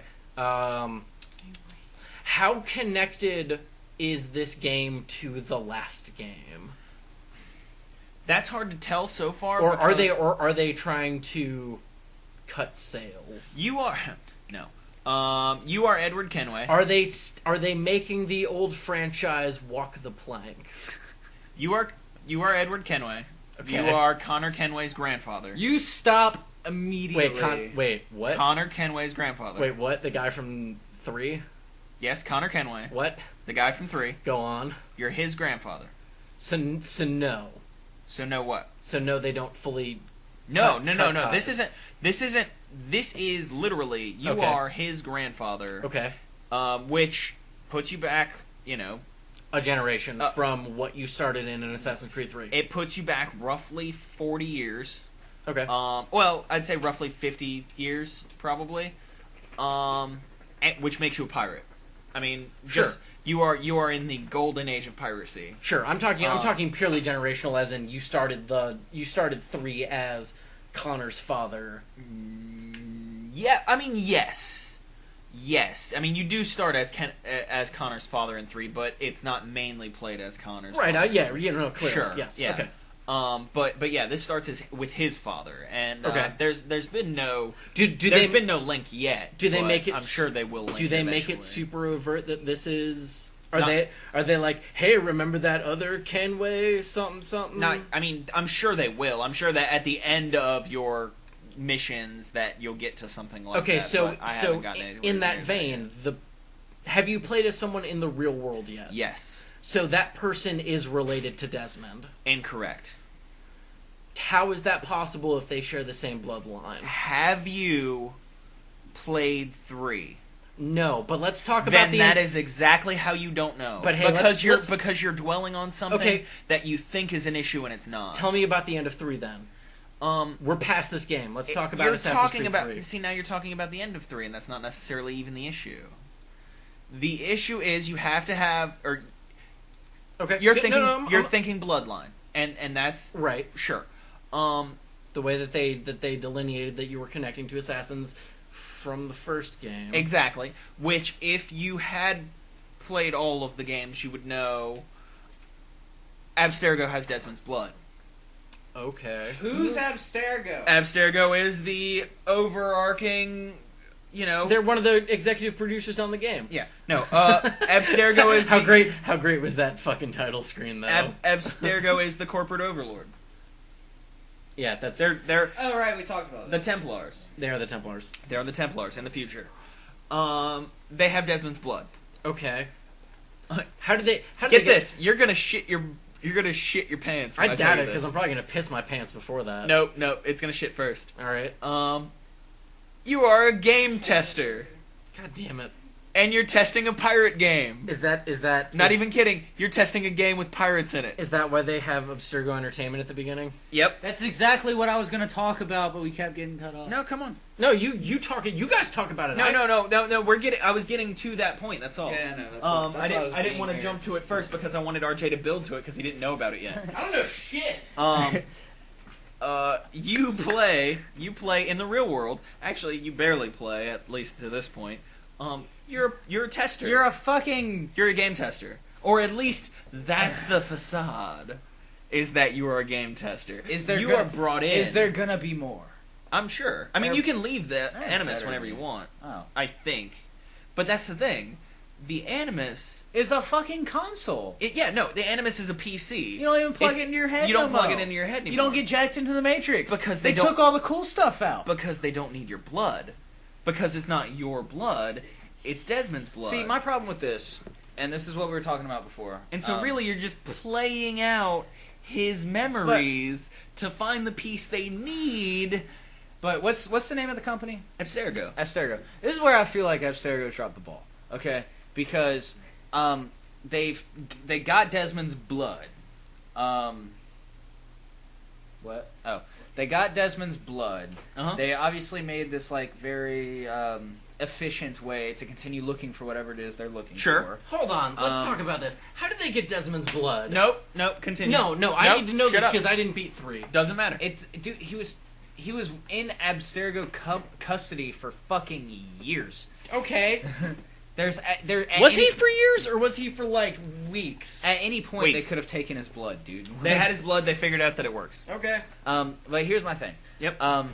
Is they're putting on this facade Yeah. of, hey, you're testing a video game. Yep. Probably one of many. My problem with that, I'm not going to be cut off during this point. Nope, I got him. My problem is Abstergo is obviously searching really hard for whatever it is they're looking for. Yep. I kind of got out of Assassin's Creed after 2 Sure. and Bloodlines. Sure. Or Brotherhood, rather. So it was a good time to get out. So I understand what's going on because I've seen you play a lot of it.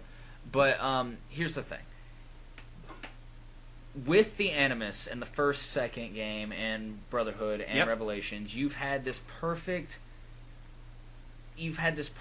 interaction. You've had this perfect what's the word I'm looking for? Immersion? Yeah, you had this perfect medium to create complete immersion for the gamer. Yeah. Okay. So now we're gonna take a step back and let him play on a fucking console. Dude, I laughed a lot. So I laughed a lot. So here's the thing about that. No, how much of the Assassin's Creed multiplayer did you play? No, this is an important question. How much of the Assassin's Creed multiplayer? This is actually pretty did you play? important because I find this incredibly. This is actually what led me to acceptance. The setup for the Assassin's Creed I know the multiplayer setup when it for the originally came out is that Abstergo is training their Templars to be assassins. Yeah. In the past. So they have had this since 2.2 when the multiplayer came out. Yeah. No, and no. In a meta standpoint, it makes good sense. Right. Okay. That's all I'm saying. But I'm saying in a meta in the narrative. pure Dude, AC is completely meta. it is. I mean, Like, they look at you while they're talking. Yeah. Break the fourth wall more, asshole. But in the What pure the fuck? in the pure game universe, not as the gamer, like as you or me or RJ, but in the pure game universe, if they just happen to not find whatever it is they're looking for, then they just start releasing the Animus platform in its original version as the ultimate immersive game console, and then they make bajillions of dollars and don't fucking care anymore. They've already got bajillions of dollars. They're Abstergo. Well, they're already the. So does Microsoft. It doesn't stop them. They already no. This is like bigger than Microsoft. This is like. Well, I understand. The world. I understand. Abstergo is like Skynet. I get that. No, it's even more than that. It's dumbass Illuminati bullshit.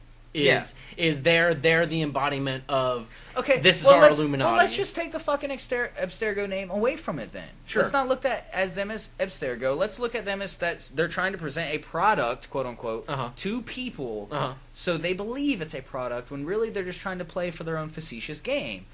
The Animus is better than somebody sitting behind a screen with a controller. So, but that.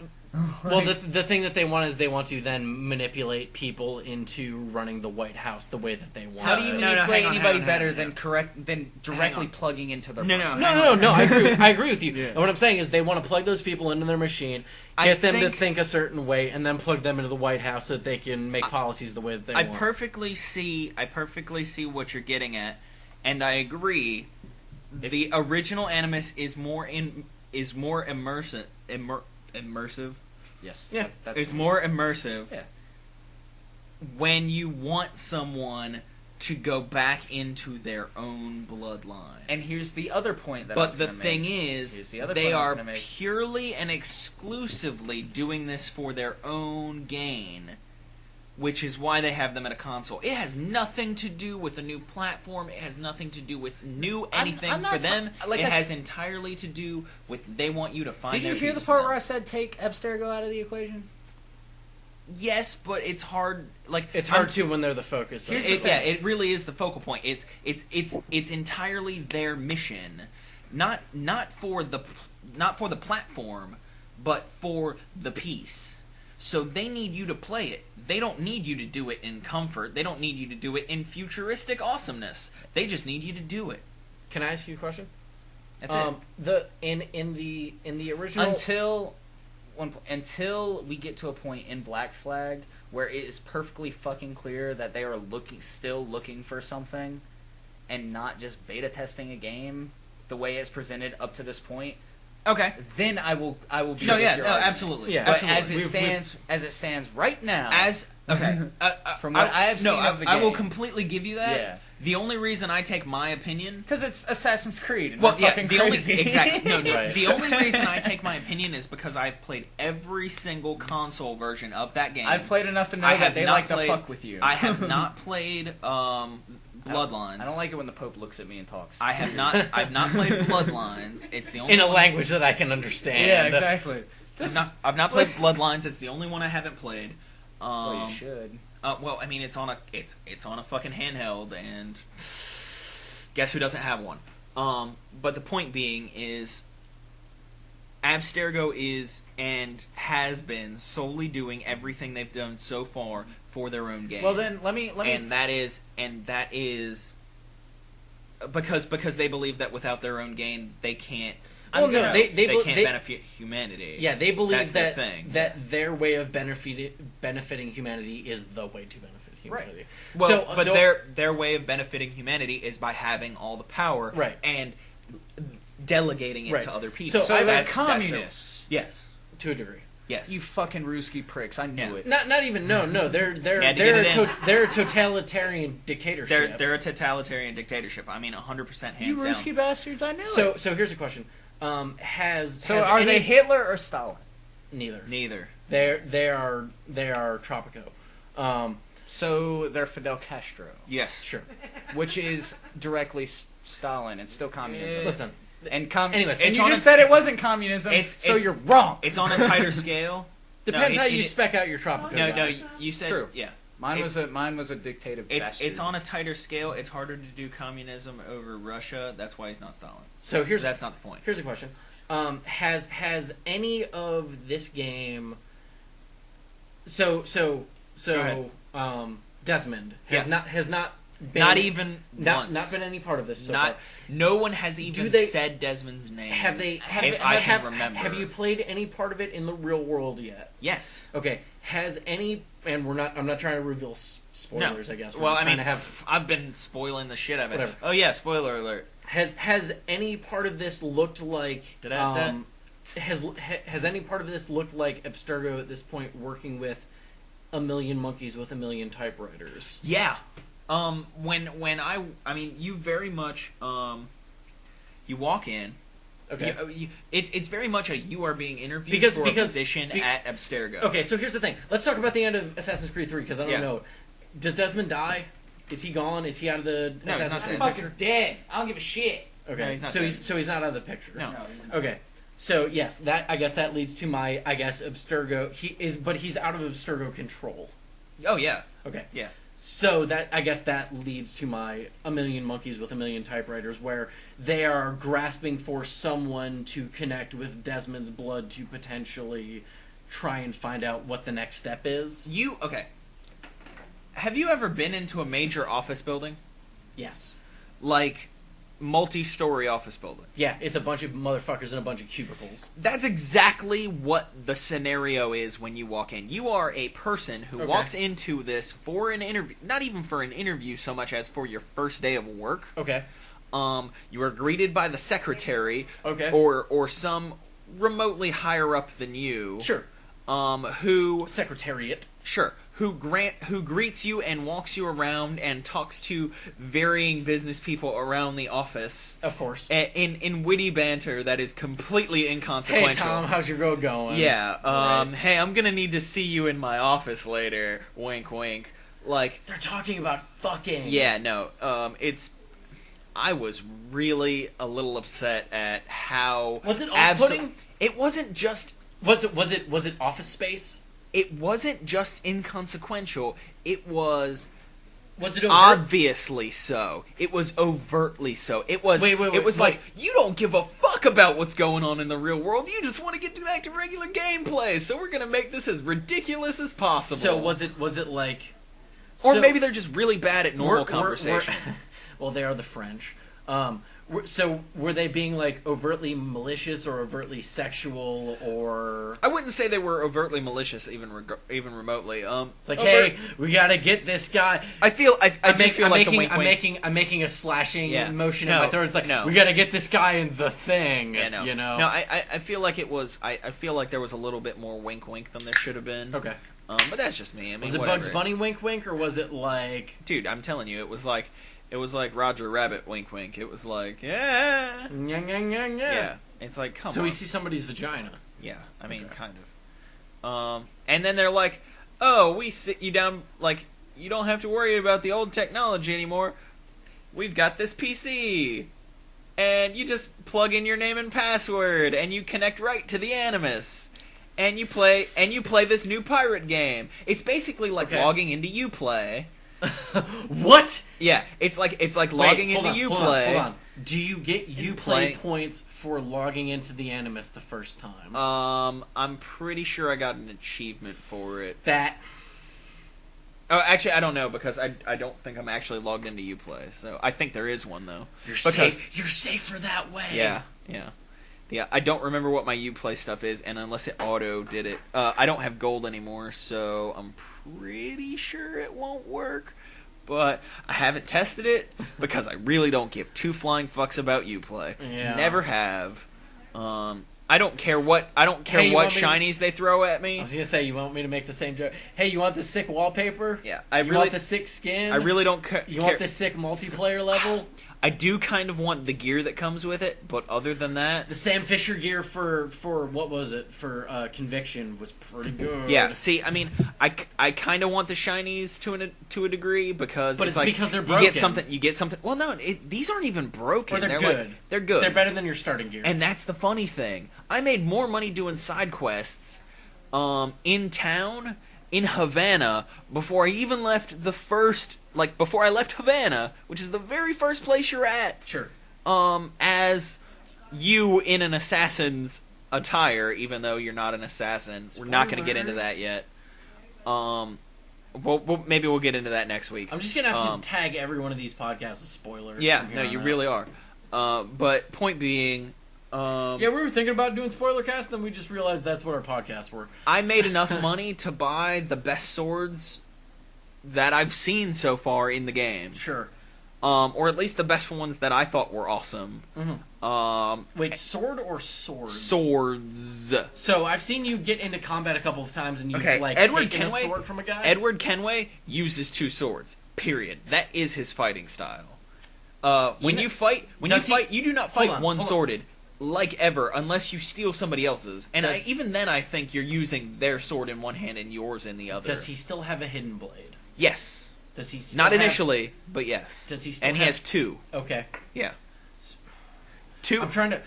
Do you... Hold on. We're talking about pirates here. Do you think he will ever get hidden boot blades so that he could quad take down all at once? I don't think so. And I'll tell you why. But how sweet would that be? It would be pretty badass, but I'll tell you why.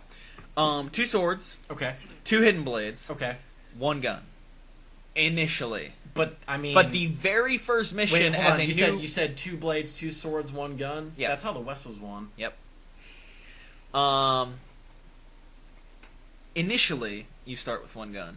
But the very first mission, once you have your own ship, is to make another gun holster. You mean boat? No, I mean ship. Oh. A boat is like a little thing that carries like a couple of people. A ship is like a big thing that has like sails and rigging and is proper. I don't know. You can get a sailboat with sails and rigging. That's true, but the sails and rigging are significantly smaller and usually crewed by less than 5 people. Fine. How long until you get a sail yacht? Ship and I yacht don't think I ever want a yacht. I mean, are you sure? Because even I'm like pretty a sure sloop is a little I'm pretty sure small they've for got me. the hand cranked guns where you can go. Even a sloop is a little small for me. Like I got a decent brig. Racist. I got a decent brig, and it's pretty solid. Sloops? Really? Is that where we're going on this podcast? Dude, sloops are really tiny. Is Sloop Kid afraid to leave the sloop? No. Sloop Kid is never afraid to leave the sloop. Wow, that's really hard to say. Yeah, it is. That's really hard to say. You noticed how I started over it once and then you went and did it twice. Or it's because I was just like, nope. But anyway, point is... It's a Hey Arnold reference. Yep. That's the one. He's got a football head. Yeah, he does. He's the only one that can fit through that little window to get tweeted for his system. The very first mission when you get a ship... The very first mission when you get a ship is to make a second gun harness. My golden-plated sunshot. So you now have two holsters, which means you have two guns. Of course you do. Which means bang bang. Which is probably the best thing ever because it's just like, I'm running and double takedown. I'm running and double takedown. I'm running and double takedown. Oh god, they saw me. Bang bang. All right.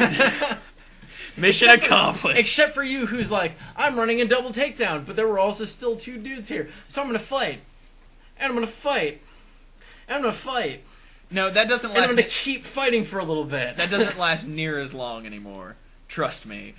When I say that I didn't leave Havana until I got the best swords that the swords that I wanted, sure. It's pretty much the high defense, high offense, high combo swords, which means that I get into combat and it's like parry, attack, okay, combo, everyone is dead. Okay, so I came up with a couple more questions. It's pretty dumb. I've had a question for a while, but we shoot. segued away from the initial conversation. Mine are dumb. You ask your real question. Oh, okay. So, let's just say that this end-all, be-all company of companies who are using the Animus and now the Xbox 360 to get people and the PlayStation, and the PC, to get people to and not the Wii U. Listen, as far as I know, it's only the PC. Well, because it was always a thing where they were using Desmond's bloodline, you know. Yeah. And now they have access to his blood. Yeah. To create this new Assassin's Creed game, essentially, for these guys that are. Wouldn't it be remotely possible for them to just create their own parameters and then install them on the Animus, the cool Animus, not the shitty one, and then shove people in it, and then sell fucking units? Like, that's not the goal. Well, because their mission isn't to sell units. Okay, they're so short-sighted. Okay, in the original, or rather, I think that they're not even exceptionally long-sighted. In the less at this point, in the they've been around for thousands of years because the franchise keeps selling units. In the older games, there were people in anime. Oh, and tons of them. To let you know, animuses. Bloodline or Brotherhood, Anime. Assassin's Creed Brotherhood, and that Assassin's Creed Revelations, the 2 Ezio's. Yeah. Expansion games. They were both on. I said the expansions. Yeah. They were both on home consoles. They were not portable. It wasn't until Assassin's Creed 3 and then Assassin's Creed 3's expansion, which it was. Bloodlines. I was talking about Bloodlines. That's not either one. I'm not talking about Brotherhood or Revelations. No, but when I said Brotherhood earlier, you were just like, well, that was on a portable system, so I never played it. No, I said Bloodlines specifically. Because I played Brotherhood and Roll Revelations. the tape back. Yeah, no, I promise you I said it before it. Because I was entirely talking about what was the other Bloodlines. one? Like Liberation. Yeah, and I didn't play that one either. That had a chick. Yeah, that one had a chick in it. Yeah, that was the one I was referring to. Yeah, but no, those I didn't play, but they were less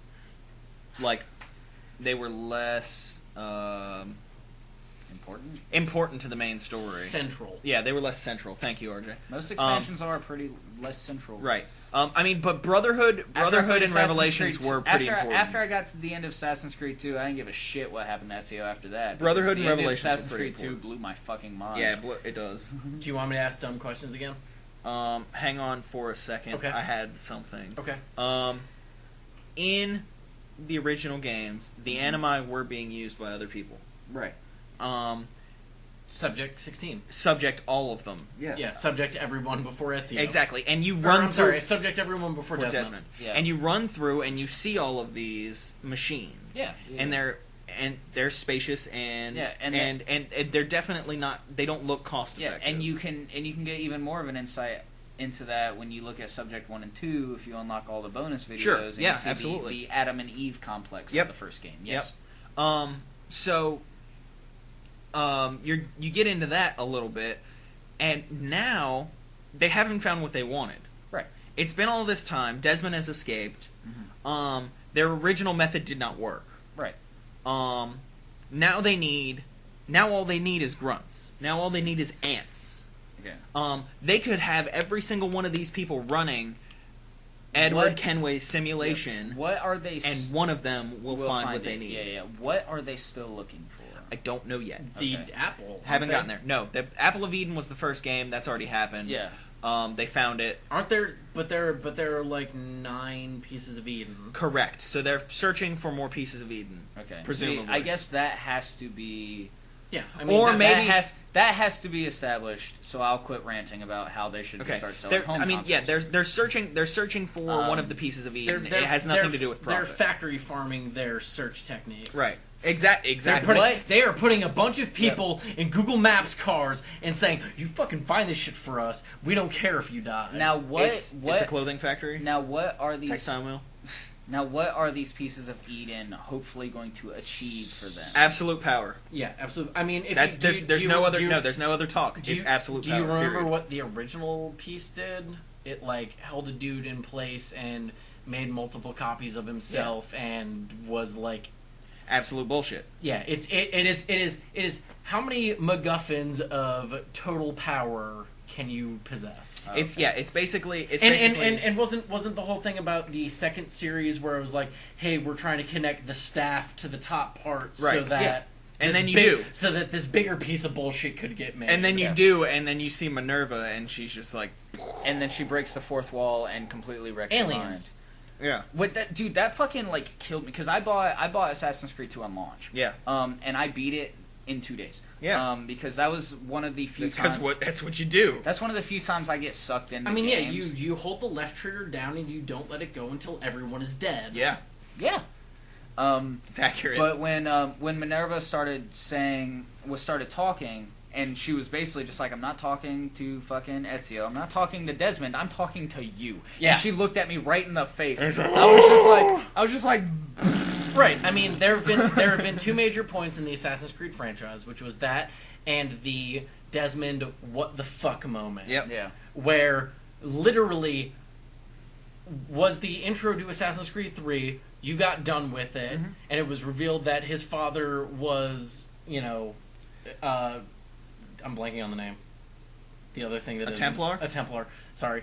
And I sat there and went, "What the fuck?" And Desmond went, "What the fuck?" And those were the two moments in the entire thing, in their entire series so far, where they were like, "Yeah, okay, you're on the same page as me." Okay, back to dumb questions. So semi dumb question. Sure.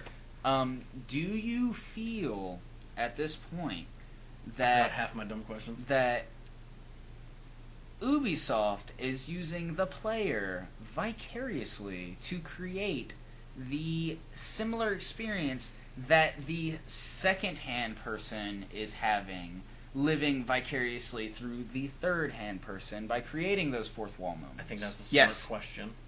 I think that's a smart question. I do. Do you? Yeah, I genuinely, because that's where I felt like in Assassin's Creed 2, where they were just like, holy shit, these guys are definitely smarter than they think they are. Yeah. Or they're smarter than we think they are. Yeah. Where they're literally like, hey, you're going to be playing as a character playing as a character, but we're going to acknowledge you as a character playing a character playing a character. Yeah. You know? I have not looked at Creating that... No, I've not looked at Ubisoft's hierarchy in a long time. The original guy who was working on Assassin's Creed left and went to work for THQ. THQ, look where that got him. Right, no, that's the whole thing. That's the the whole thing. thing. Is THQ blew up, and Ubisoft bought the part of THQ that he was working for. And got him back. Maybe. Again, this is the part where I haven't looked at it in a long time. There may be some part of Ubisoft saying, hey, we want you back, we need you to fix this, bring our series back into point. The other thing that I will say, which I've said a dozen times and has been confirmed by like people that I know in the industry, this was going to be Assassin's Creed 3 too. Right. I'm glad it wasn't. Because naval combat. Well, sure. Everybody loved that shit. Connection to Connor. Yep. Naval combat. Yep. They have yet to have an Assassin's Creed with a subtitle that wasn't a sequel to a previous numbered game. Right. Yep. Yeah. This was bound to be 3-2 before 3 blew up in their faces. It's but it's Saints Row 4 all over again. But hang on. Different, Continue. but very different. Very different. Just real quick, Enter the Dominatrix was a standalone DLC that was being developed alongside Saints Row 4. It's different. Huh. It was a DLC, not necessarily... It was different. Yeah. Anyways, do you have anything else you want to say about it? Okay. I have a few minor points. Do the swords have 4 guards on them? Yeah. Oh, yeah. Okay. No, So and different ones. You're not going to get nicked on the fingers? No, hell no. Okay. No, not with the ones I got. They're fucking gnarly. I think that was the last dumb... I could punch somebody in the face. They're fucking brass knuckles, man. That was the last dumb question I can remember. Alright, no. Alright, so, I have a few things. How many colors can you make your cloak? I don't know yet. I haven't gotten there. I do know that the ship is widely customizable. I just found that out right before I stopped playing. I was like, you were so excited that you could have Queen Anne's Revenge. I can have shit from the Queen Anne's Revenge. Like, I'm really stoked. Okay. Being from Eastern North Carolina, I'm really fucking excited. All right, go on. But because who doesn't want Blackbeard's ship? I'm saying, and I can't wait. You don't even have to not be from Eastern North Carolina. Who doesn't want Blackbeard's ship? Period. Blackbeard is in the fucking trailer, and he's like, "There's one guy I fear, and it's the motherfucker you're playing as. As far as I'm concerned, I'm gonna take all his shit." There you go. So what you're saying is you are Captain Jack Sparrow and the Dread Pirate Roberts, and something above both of those put together. Sure. Except you don't... I'm just a pirate. I'm just the epitome of what a pirate should be. That's all. And Ezio. Also, I wreck face. Oh God, you put the Dread... No, forget Captain Jack. No, you put the Dread Pirate and Ezio together, and I don't want to fuck with that guy ever. True. So... Alright, so let me just get down to the brass tacks here. Alright, brass tacks. As of right now... What about copper tacks? Things that I like. Okay. The naval combat is still good, smoother than in 3. Okay. It's real easy to shoot from the front. Okay. Each side. Okay. My side cannons. Do you have an ass cannon? Better.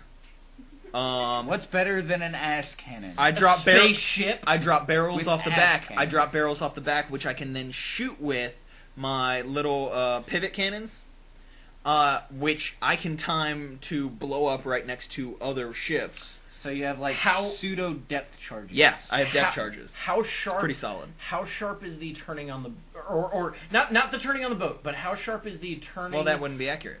No, because it's a ship. How sharp is the turning on the camera on the ship for your pivot guns and stuff? As sharp as I need it to be. It's relatively good. Okay, so it is console aiming to your specifics. Both pivot guns work aside, and Okay. both can hit front and both can hit back. Okay. So as you move from one side to the other, it doesn't. So if you're shooting off one side, you might get one. If you're shooting off the other side, you might get one. No. If you're shooting off the front or back, you're going to get both potentially. Yes. Okay. But it also means that it seamlessly transitions between the two without you having to switch. Right. But more importantly, fuck, you completely made me lose my train of thought. Boobs. No boobs. What? The pivot guns are great. Instantly a better game. The pivot guns are great, but the pivot guns are only primarily used after you've hit them with cannon fire, so that way you've exposed parts of their hull that have things that you can blow up, explosives, powder kegs, and all that fun stuff. Just like in the last game. Right. But what's really nice about it is once you've shot them with chain shot. And you've slowed down their ships. Chain shot's for taking out dudes. And no. That's grape shot. Oh yeah, right. Grape mass is chain shot. Chain shot is for mass. Grape shot is for dudes. Correct. Bore shot is for the ship. Everything. But what you do is once you've chain shotted them and once you've knocked down their ship to really dead, but they're still floating, you float up next to them and you press B and you board their fucking ship. And the best part about that is, if you just run over to where one of the ropes are on the side of your ship, you will just swing over to their fucking ship, and you will just go fucking ham on that ass. Okay. And it's really fucking bad. So you can like ham. So you can take ships into your fleet. If you fuck their ship up, do you then have to repair it afterwards? No, if you fuck their ship up, it's sunk. Period. So you have to get up next to them and then board them and then just fuck them up on their ship. You get ships not by like capturing them like that. You get ships for other shit you do in the game. Okay. It's not like I'm gonna capture your ship now. It's like I'm gonna loot your ship now. Your people might die. Your people are gonna die, and I'm gonna take all your loot. I don't know whether the ship is still sailing or not afterwards. That's my discretion, homie. I don't know if you know what a counter system is. Yeah. But it means all your dudes are dead. Yeah. It's really awesome because I can just take one rope up to my up to almost my crow's nest and then just use a rope to swing across to the other ship. Like you do. I could just fucking the absolute like the rigging mechanics in this game are phenomenal. Okay. Like I can just climb all the. I'm a fucking pirate, So, and I really question. love it. I don't like the shadows because anti-aliasing. Because they're on a So console. welcome Well, to console. no, it has nothing to do with the fact that it's on a console. It bet has it does. everything to do with the fact that it is a Xbone PS4 game that is running on an Xbox 360. Which has That is the entire thing for it. It doesn't have the capacity to really run this game to its fullest, and I notice it. So we're gonna get this on a PC, and you're gonna say, I'm gonna say it'll work great on a PC, but at the same time, it should work. It should be excellent on a PS4 or an Xbone because Okay. that's literally what it's made for. We're talking cross generation issues here, not cross console issues. I'm gonna make a definitive statement here. Go for it. Split gen. Sure, split gen fine. Because but I think cross gen is too inclusive. Cross gen suggests that both generations are going to get the same experience. no, okay, fine. Yeah, no, that's exactly literally what I'm trying to say. Okay, no, I'm no. not trying to nitpick. No, I know you're not. I'm saying that the difference isn't the fact that it's on a console and not a PC. It's the fact that but I mean, if you ran it on a PC, it should run like an Xbone or a PS4. Yeah, it's the thing is that it's not made for the we're at a Xbox point 360. where literally, Sure. if Yes. you- No. It is not made for the Xbox 360. If you look at the date right now, the next generation's launch next week. for Sony and Microsoft. Holy Exactly. shit, you guys, we're getting new consoles soon. Yeah, Yep. next fucking So- week. And so what I'm saying is literally, this is a console generation gap. This is literally, I wouldn't. This is It the launches on a opposite. Thursday? This is the The opposite 15th of. is the PS4, I believe. No, it launches on a Friday. Weird. This is the opposite of what they did with not Madden. weird. And then either the 16th or the 20th is the Xbox. No, it's the We're never gonna 27th. get to news at this rate. Yeah, we will. Anyway, point being, the shadows look like they could be very good. They look like they are specifically made to be good on something that can handle it. Well, I mean, that was one of my biggest problems with It's GTA not like crummy or patchy or anything like that. It is a last gasp for an old console. Yes. I mean, Well, it's not even that. It's like they didn't change it. It's like you put the game in with DirectX 11, except with DirectX 11, but you've only got DirectX 10. So you say that's so it's like running a game that runs really well. That's on an physically APC. impossible. I understand that. because they only run DX9. It's running a game running a game that is developed nowadays and is expected to be running on higher end PCs, and then somebody puts it on their older PC and nerfs the shit out it's of the it. difference between- It's the game running on minimum specs. Yeah. That's literally what it is. Yes, sure. No, Yeah. the game does not look bad graphically. No, but it's running on minimum specs, where you've told me before that you were playing that game and you looked at the frame rate in certain times and you went, ugh. No, not the frame rate. That was Batman. Batman got really bad with the frame Batman rate. got, Has Yeah. this game not yet gotten, Not with the frame I'm rate. surprised. The frame rate's been really solid. Like, I haven't gotten choppy, like 20 anything to like 30 that. solid, Nope. or like... Like, I haven't had any issues with any chop in frame rate yet. Okay. The only thing is, it's like they cut back to shadows. Well, sure, Because it's not- it's anti-aliasing, which is the thing. And it's not 360 doesn't have. not like they don't have the shadows. It's just that they're dots now. They're like sand Sure. instead of No, yeah. Yeah, that was my biggest complaint about GTA 5, is Right. that the game is gorgeous, but I'm tired of looking at the edges of everything, Right. because no anti-aliasing. Right. and honestly, I think that it's going to be really good on the Xbone and PS4. Oh, I'm sure. Another thing that 8 is years of hardware difference. another thing that's a real huge issue to me is the animations. The animations look like they were just rushed through. The pre-rendered, like- scene- well, okay, no, not when I pre-rendered counter scenes. somebody with my hidden blade, Okay. and I do 2 or 3 hits and then stab them in the I face, noticed that. I want to hit their fucking face, I noticed not that. 4 foot to the side of it and then they die. I noticed that. Or not their like, Or not like their clavicle. chest Well, and their not- head goes back. Yeah, well, one like, of the there is biggest- a lot of that in this game. There Okay. there was a little bit of it in 3, and there was a little bit in the previous games, but there is a fucking lot of it in this game. This is the one thing that I will say, that is the game and not what you're playing it on. Yeah. And that's what I was going to say. And that's a problem. And to me, that's a problem. That is a problem. That's one thing I noticed when I was watching you play it, when you boarded that ship and you like wrist bladed that dude in the quote unquote face. Yeah. And like literally when he misses. palmed him in the face, it was like to the left of his head. And it's not like every now and then. Snap back. It's consistent. It's not like every now and then. It's like every other animation. And it's really distracting, but at the same time... I totally understand that. At the same time, it's very much a... this game wasn't really designed to be an assassin game. Question. Shoot. Could it be that Ubisoft is being so meta right now that they did that on purpose so that you as the gamer would be experiencing a simulation that somebody else is experiencing? Seeing as they're replacing their Watch Dogs bundles with Assassin's Probably not. Creed Black Flag bundles, I'm gonna say no. Why? Here's my thing. Because no. It could potentially be. I don't know. Is that the same reason why Grand Theft Auto 5 didn't choose to do the arrow system so you'd be looking at your GPS? Hang on. Just let me get into this real quick. If they had started Assassin's Creed 4 with, hey, we know we don't have the best animus for you, but we're gonna put you in this one anyways. No. Maybe. No. Here's my reasoning behind it, and it might be that I'm thinking way too hard about it. But it's more of a coding thing. Sure. No, definitely.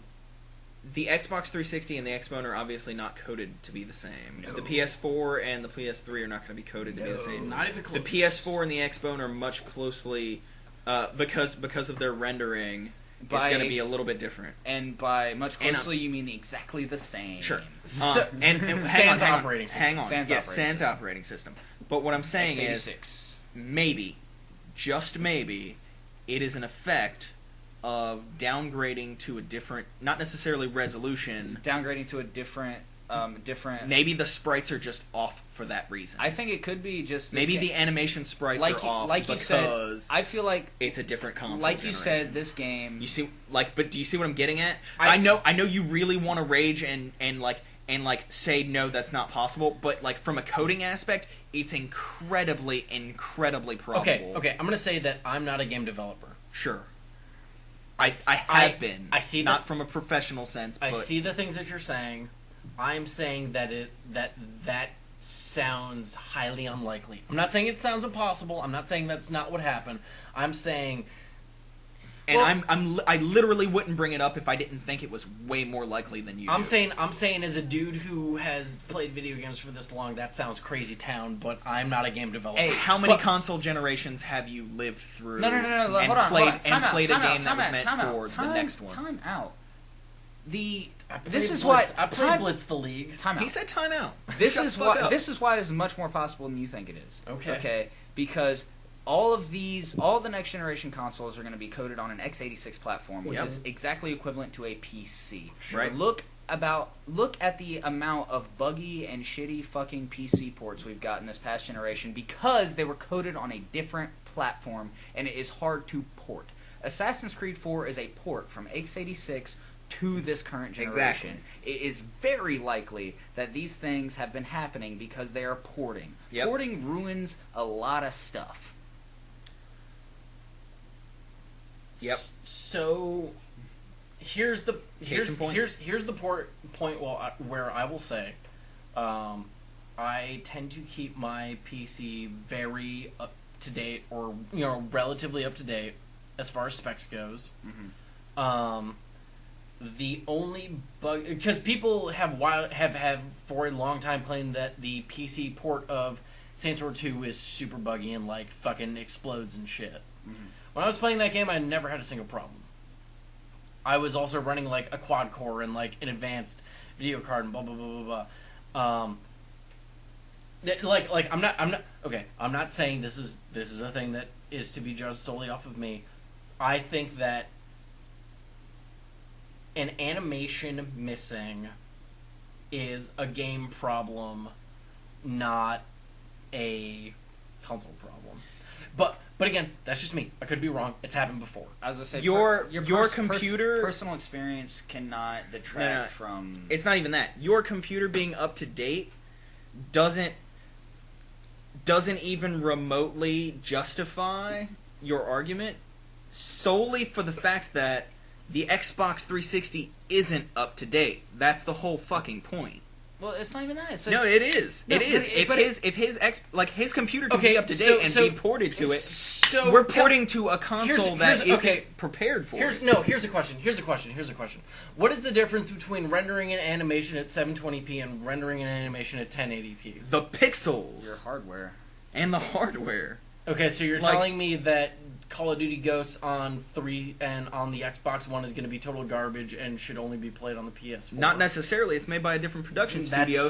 They might put together more of it. But the thing is, it just depends on how the company ports it. But that's what I'm hearing is it depends on how the company ports it. If the resolution difference is the difference, then... Yeah, see, I'm not talking about resolution. I'm not talking about hardware. I'm talking about platforms. This is purely from a zeros and ones standpoint. I don't think Ghosts for 360 and the PS3 is going to be as good as it's going to be for the next generation just because it's meant for the next generation. I completely stand by that. I do not think that any game that's coming out split platform right now is worth it on an old console. But I know I'm not getting an Xbone or a PS4 until well into next year. There's just no way. Sure. With console demands and you know, and the fact that you don't want the crappy launch consoles, and the fact that I don't want crappy launch consoles because they're going to blow up. Which, you know, is something that I had to come to terms with because I got really hyped, just like you did, in this generation. So have you guys developed games before? I have. I know how platforms work. That's what I I'm have telling developed you. games. I've seen okay. games.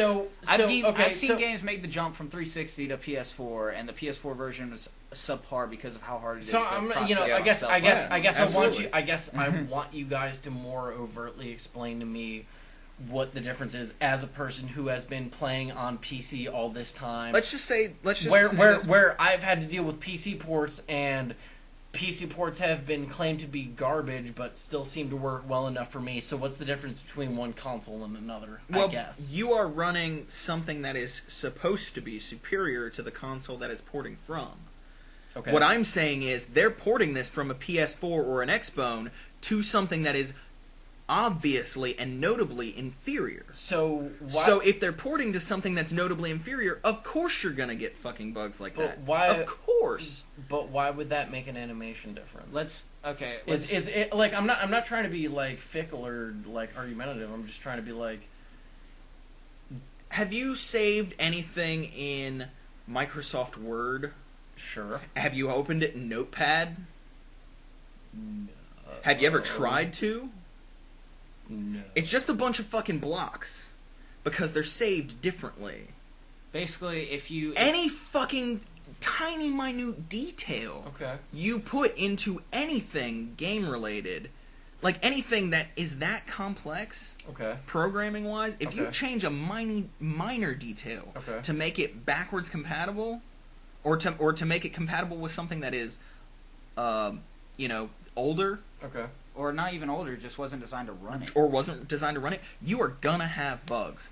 Period. Because you are not gonna come into consideration, or you're not gonna take into consideration everything you possibly can, and there will be something wrong with it. Because all of this coding, there are lines and lines and lines of fucking coding. Here, I have a question. Is Watch Dogs supposed to come out for any of the previous gen? Not to the best of my knowledge. I'm pretty sure it is exclusively. Especially now that they've pushed it back. Right. So I'm not saying that this is a thing. I wonder if this like full like and I'm not trying to disagree with you guys on the digital side of things. Fine. I'm wondering if this is fully confirming like my I guess I'll call it our suspicion at this point where they pushed Watch Dogs back to not cannibalize AC3 because AC3 too. Because they were expecting it. Because they were expecting the current generation to come out sort of shitty, and then the next generation to come out fine, but kind of slow. Which is what they're releasing the bundles with now. What do you mean? Is AC4? A lot of the bundles they replaced the Watch Dog bundles with AC4 bundles. With AC4 bundles. Yeah.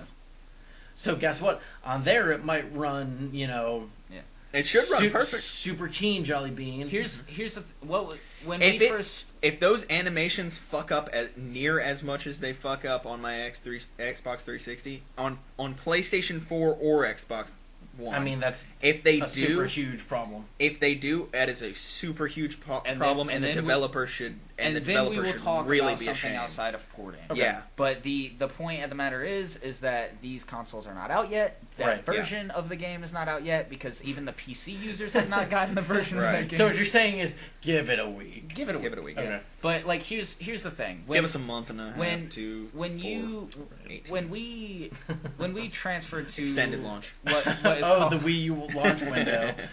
When we transferred to what is called now the current generation of consoles, it was more of both the Xbox and the PS2 still had Steam under them, and people were nope, just ignore it. A term, not the company. Go ahead. Not that Steam. Yep. So it's all he ever thinks about. Fucking PC game. I completely PC Gaming Master Race. Yeah, you had to throw that in there, didn't you? Yep. But when they were coming out, when they were transitioning to the PS3 and the Xbox 360, we had kind of a role reversal that we're having now, that we're kind of experiencing. A lot of the split generation titles of that era were better on the older consoles. Yep. But we are now entering a era for which there is more emphasis on the hardware, right? Because people are slowly determining that the platform and the operating system can't be worked around. I guess the one thing that I can say about this long console generation is that it benefits the next gen in that so many developers have had such a long time to look at PCs and hear what might be coming out to go, fuck that. Like, this might be the one time, like, this might legitimately be the one time that things are downported as opposed to up-res. Yeah. And the reason, and like I said earlier, the reason why that is because the Xbox One, the PS4, and the PC are all running x86 platforms. Not similar, the same platform. Well, let's not be different operating system. x64 PC. Let's be real. I run an x64. I run x86, so fuck you. Well, I've got files that say that, but they're all running the same platform, especially if you've had a recent build like I have. Yep. Sure, absolutely. They're all running the same platform, different operating system. They are all running essentially, AMD has taken liberties when providing the hardware for the consoles. Sure. But it is very much essentially hardware they've already possessed. Right. Yep. And that hardware that has already been used in PCs. Right. They've just retrofitted it, so to speak. Or not retrofitted, they've tweaked it, because there never had been an 8-core APU. Now there is for the consoles. Right. So we're going into this next generation, not necessarily on an even playing field, because you can still build PCs that still gorilla fuck PS4s and Xbox Ones. Yeah, if you want to. Yeah. And you have the strap. But when it comes to the core of development, we are now on an even playing field. Sure. All the AAA developers are developing for the next gen. They're not developing for this gen. Because we've had an elongated console cycle. We are ready to get something new. So they are downgrading versus upgrading last generation. Absolutely. So we're going to see these inconsistencies because we're developing on a common platform and then putting it on an old, or on a, not necessarily, it doesn't have to be old, it's different. Yeah. Like Dustin was saying, when you try to open up Microsoft Word in Notepad, it just doesn't work. Because it's different formats, different platforms. I use OpenOffice, so There, it's probably happened the same. When OpenOffice first came out, I'm sure everything exploded. Holy shit, it was garbage. All right. I tried to use it for college and it was fucking awful. You got anything else to say about Black Flag? Let's see. Old shit's back. You like finding things. Is it there's better new stuff. than There's 3? There's treasure maps. Is it better than That's 3? kind of cool. Is it better than 3? And you have to actually find it via the treasure map. Okay. You don't get like mini map markers. Is it better than 3? I don't know. I'm not that far into it yet. I'm gonna say probably. Tell me when it's better than 3. And then I love naval combat, and I just got into naval combat really heavily. So I'm I just hated playing as a Native American. You should play Empire Total War if you like that naval combat. No. What is it? Sid Meier's Pirates? No, I think Empire Total War. Yeah. Let me put it this way and blow you up. Empire Total War is literally that naval combat system, like years before they implemented it. Woo. Yeah. How long ago was that? When did 3 come out? Empire Total War was like 2008, 9. I was playing this game in high school. Assassin's Creed 3? No, Sid Meier's Pirates. Oh yeah. Sid Meier's Pirates. Oh well, no, I'm talking. This was like.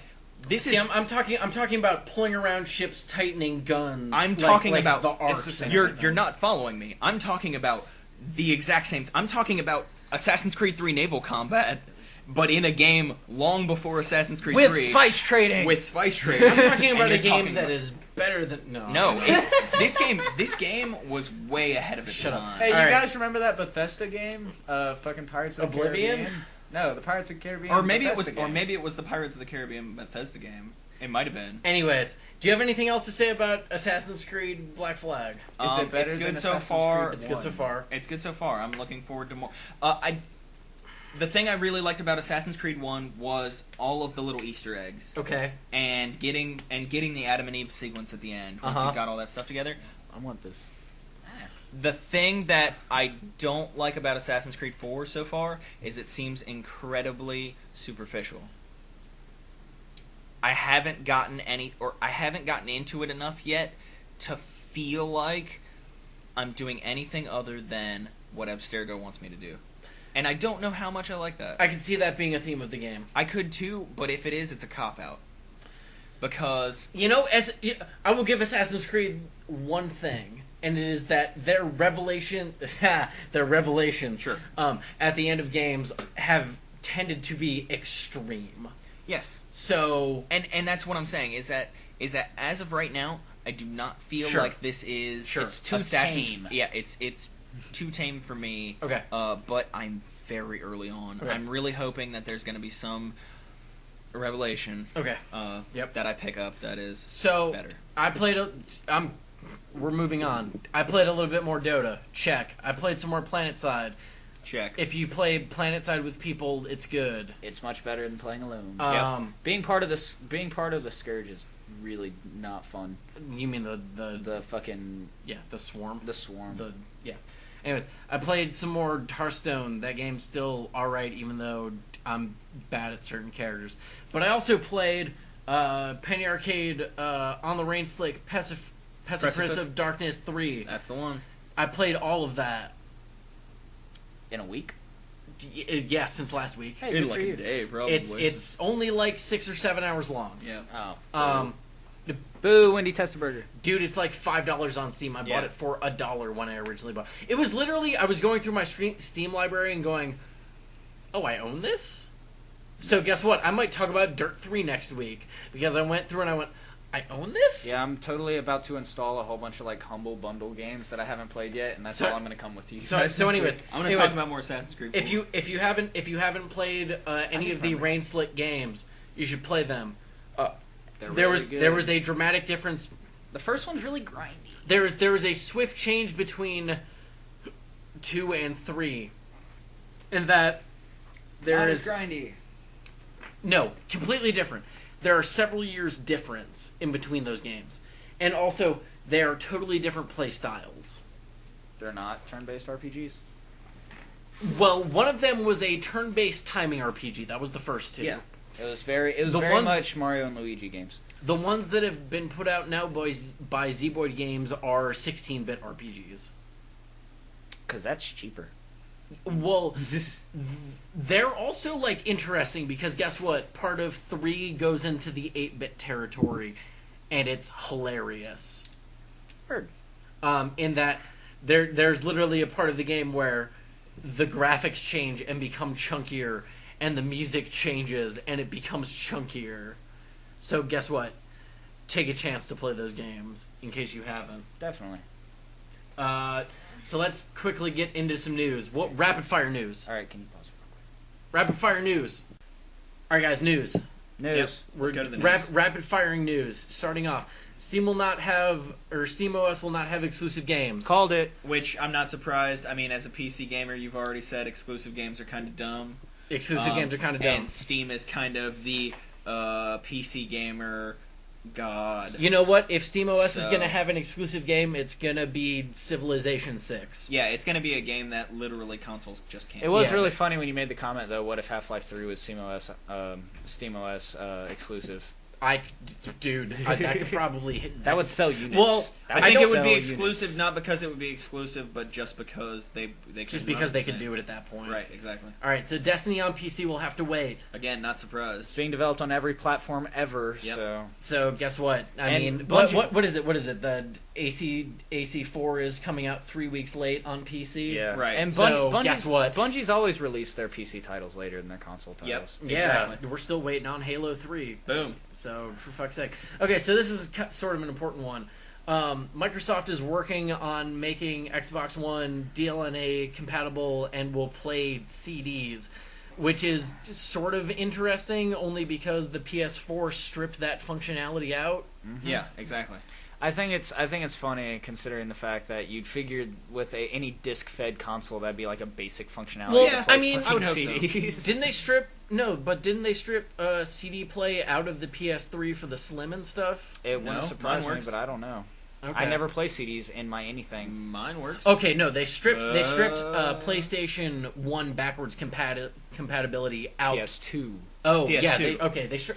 They did one through emulation. They But- took out PS2 Yeah. because they were using PS2's chipset. Yeah, and Okay. I mean, I which was was gonna too say, expensive for. I've got PS1. the Slim and PS1 works fine. Yeah, because Okay. that's what I played Final It actually Fantasy is 7 really on. cool because you can switch back and forth between new graphics and old graphics. So I guess the And it's really nice. the Just by Xbox plugging One into a is different making... TV. Well, no, just by switching it, you press select. The Xbox One, I guess, is making is making a play now in the late game to try and be your Your- media source. Yeah, your everything box, which is not what I want from a home console. Even so even if it's not what you want from your console, I think it's really badass that you could get both consoles and have everything you want for your home entertainment center. Period. Yeah. Sure. Like that's badass to me. and still spend that's- under $1,000. Yeah, and that's pretty badass to me. I can agree with that. Um, So Shigeru Miyamoto is probably won't work on the next Mario game.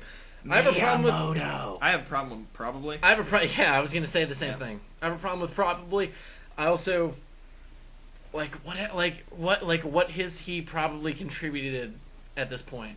If it was his fault why we've had so many Mario Party games, then good. Well, no, like they're talking about the next Mario game, which is not saying It's Mario- gonna be a core no, Mario it's game. well, what they're not saying is that I would it's hope n- so. that he has contributed to Super Mario for the Wii U 3D World with cat suits and a bunch of other shit, which looks legitimately cool.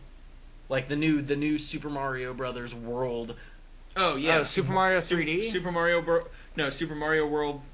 Super Mario Brothers World. No, it's Super Mario 2. 3D World. 3D World. Yeah. Yeah. Which is No. Which is kind of going He's back no. to, He's the lead producer on that Yeah. game. Right, Yeah. which sounds sick because they're going back to sort of Super Mario World 2, where you play as Peach, you play as Toad, you play as Mario, you you play mean as that Luigi. game that wasn't Super Mario World? No, Super Mario. Yeah. Super Mario Brothers 2. Listen, having different Super characters, Mario World was an actual. having different characters with different actual abilities sounds cool for. I was just talking about how Super Mario Brothers 2 Mario was not game. actually the sequel to Super Mario Brothers. The Lost Levels was the actual sequel. So Epic Games finally bought. We're moving on. Epic Games finally bought People Can Fly. Yep. I think this is a big fucking deal because they made Painkiller and Bulletstorm. Bulletstorm. and Bulletstorm. So they're officially becoming Epic Games. Poland. Yeah, that's Poland. really badass because I I love wa- Bulletstorm. Well, also Bulletstorm set up for a Bulletstorm 2. I kind of really want a Bulletstorm 2. I do. Because that game was silly fun. Yep. That I game liked was- kicking people into cacti That game and then pulling them out of them. that game and was then kicking them in again. that game was the definition of a video game video game. Yeah, no, it where was it's just a lot like, of fun. hey, we gave you this shit. You're going for high scores and you're shooting dudes in the face. It's one of the very few games I go back to and then just slide kick people into things and blow them up and then, like, just for no other reason than for funsies. This is what I was actually talking about. I just Okay. made it sound a lot worse than it was. Oh. Yeah. So Uplay is apparently ending its online pass system. Apparently after Assassin's Creed 4. Retroactively. Do you guys know anything about this? Yeah, you we don't did. have to. This You is what we were don't. talking Yeah, you about don't have to earlier. pay your fees. You don't have to pay pass fees to unlock the rest of the content. Oh, this in is Assassin's apparently Creed 4. starting immediately. Yeah. Well, you remember how last time we talked about Assassin's Creed 4 wasn't on the podcast. We were talking about that content that was locked out. No, that was on the That was on the Or podcast. was podcast. that last week? Yeah, that was last week. Yeah, there was content locked out because of the UPass system. Right. Ubisoft decided that's a terrible idea. And what did I say? Well, EA stopped doing it, so maybe Ubisoft will follow suit. And Called they did. it again. And not only did Look they... at us! Look at us! How many weeks in a row, or how many weeks on like multiple occasions has it been like, hey, Called how it. how dumb is this shit? Yeah. And then the next week it's just like, we're journalists, you guys. I think we're legit. I think we call it better than some actual journalists. Well, I think actual journalists have actual inside information that would let them say this shit. I think actual journalists have the inside information and then go the entirely opposite direction to mislead people. Yeah. Because we make actual predictions based on what we see and based on what we know in the media, and we get it right. Yeah, we hope to. Or at least we're to this, they're or- either or- right or they have yet to be verified. Yeah. The only one, as far the only as one, far as we go. the so only far. one I know where we were off base, which actually turns out that we weren't off base, is when we were talking about the Steam machines and how well the specs they released were just for the beta consoles. Right. Turns out that nope, those are actually the specs. So we were wrong, then right again. Yeah. So Yep. I mean, called it again. And the other thing was the hey, they better make this shit like cross-platform. Oh my saves. God, Bravest Warriors coming to And 3DS. exploded. Yeah, did you So see that? anyways, they're bringing cartoons to the 3DS, including Bravest Warriors. So if you haven't seen the Bravest Warriors and you own a 3DS, Hi, I'm Catbug. you should fucking watch the goddamn Bravest Warriors. I guess that's all we've got to say about that is watch Bravest Yeah, Warriors. fuck Legend of Zelda and Pikmin. Let's So remember when Stick of Truth was supposed to come out this year, even after the THQ debacle? go. Oh, I and never saw last that year coming. and the year before that. No, it was supposed to come out of March in this year. Yeah. That's when I pre-ordered it for initially, Okay, and then they pushed it back to sometime in 2014. Quarter 4, 2014. Is that what this says? No, but that's what the official Dude, thing was. quarter 4 is a long time from now. That's a year from now, dude. No, quarter 4, 2013. Rather, okay, is when that's- they initially pushed it back to, which was to be announced, really. Right. Because they had the whole THQ debacle and they weren't sure what was going to happen. They Well- knew some things were going to switch once they switched. So now it's Now, like some things in game might change. Now they've put out a gameplay trailer, which is absolutely phenomenal. it looks cool as shit. It looks like exactly everything I wanted it to be. It's the game that I've missed. It's the game that I really want to play, and I'm really, really Just- glad that Matt Stone and Trey Parker have stuck to their guns on this one. I'm gonna purely rip off The Escapist. Go for No it. Stick of Truth for the holidays, and it's all THQ's fault. Well, I'm 100%. I don't care if they put it out a year after they. Like my initial pre-order was, if they just put it out, I'm in still March gonna play again, the fuck out I'm of gonna it. play the ever-loving shit out of it If you- because guess what? I'm gonna need a game in March. if you've watched this gameplay trailer, you're excited for it because I saw this and this gameplay trailer, this 7-minute gameplay trailer they put out is super exciting because I saw this and I was like, wow, that is legitimate, just like South Park content mixed with legitimately good This is RPG RPG. content. This is Final Fantasy South Park, Yeah, Yeah. It and looks I'm cool. really fucking excited looks for fucking it. cool as shit. 13 can eat a dick. Final Fantasy South Park. And guess what? That's it because this last news article I don't care about. Yeah, Who no, does it's care about it? So yeah, you guys got any closing thoughts? This one ran long. Let's drink more. I'm hungry. I'm gonna go eat. Yeah, I'm gonna probably play more Black Flag, and Okay. then crash. I'm gonna finish drinking and then we're gonna do this again next week. So this has been the Slashplayed Podcast, going almost as long as it did last week. Well, pre-edit, yeah. I'd say No, that's pretty probably- pretty Because much. there's some stuff at the beginning that needs to be cut, Yeah, but less. Well, I and don't maybe know. this part. Something. Anyways, this has been the Slashplayed Podcast for this week. Say goodbye, Keith. Goodbye, Keith. And bye. Say goodbye, studio audience. Bye.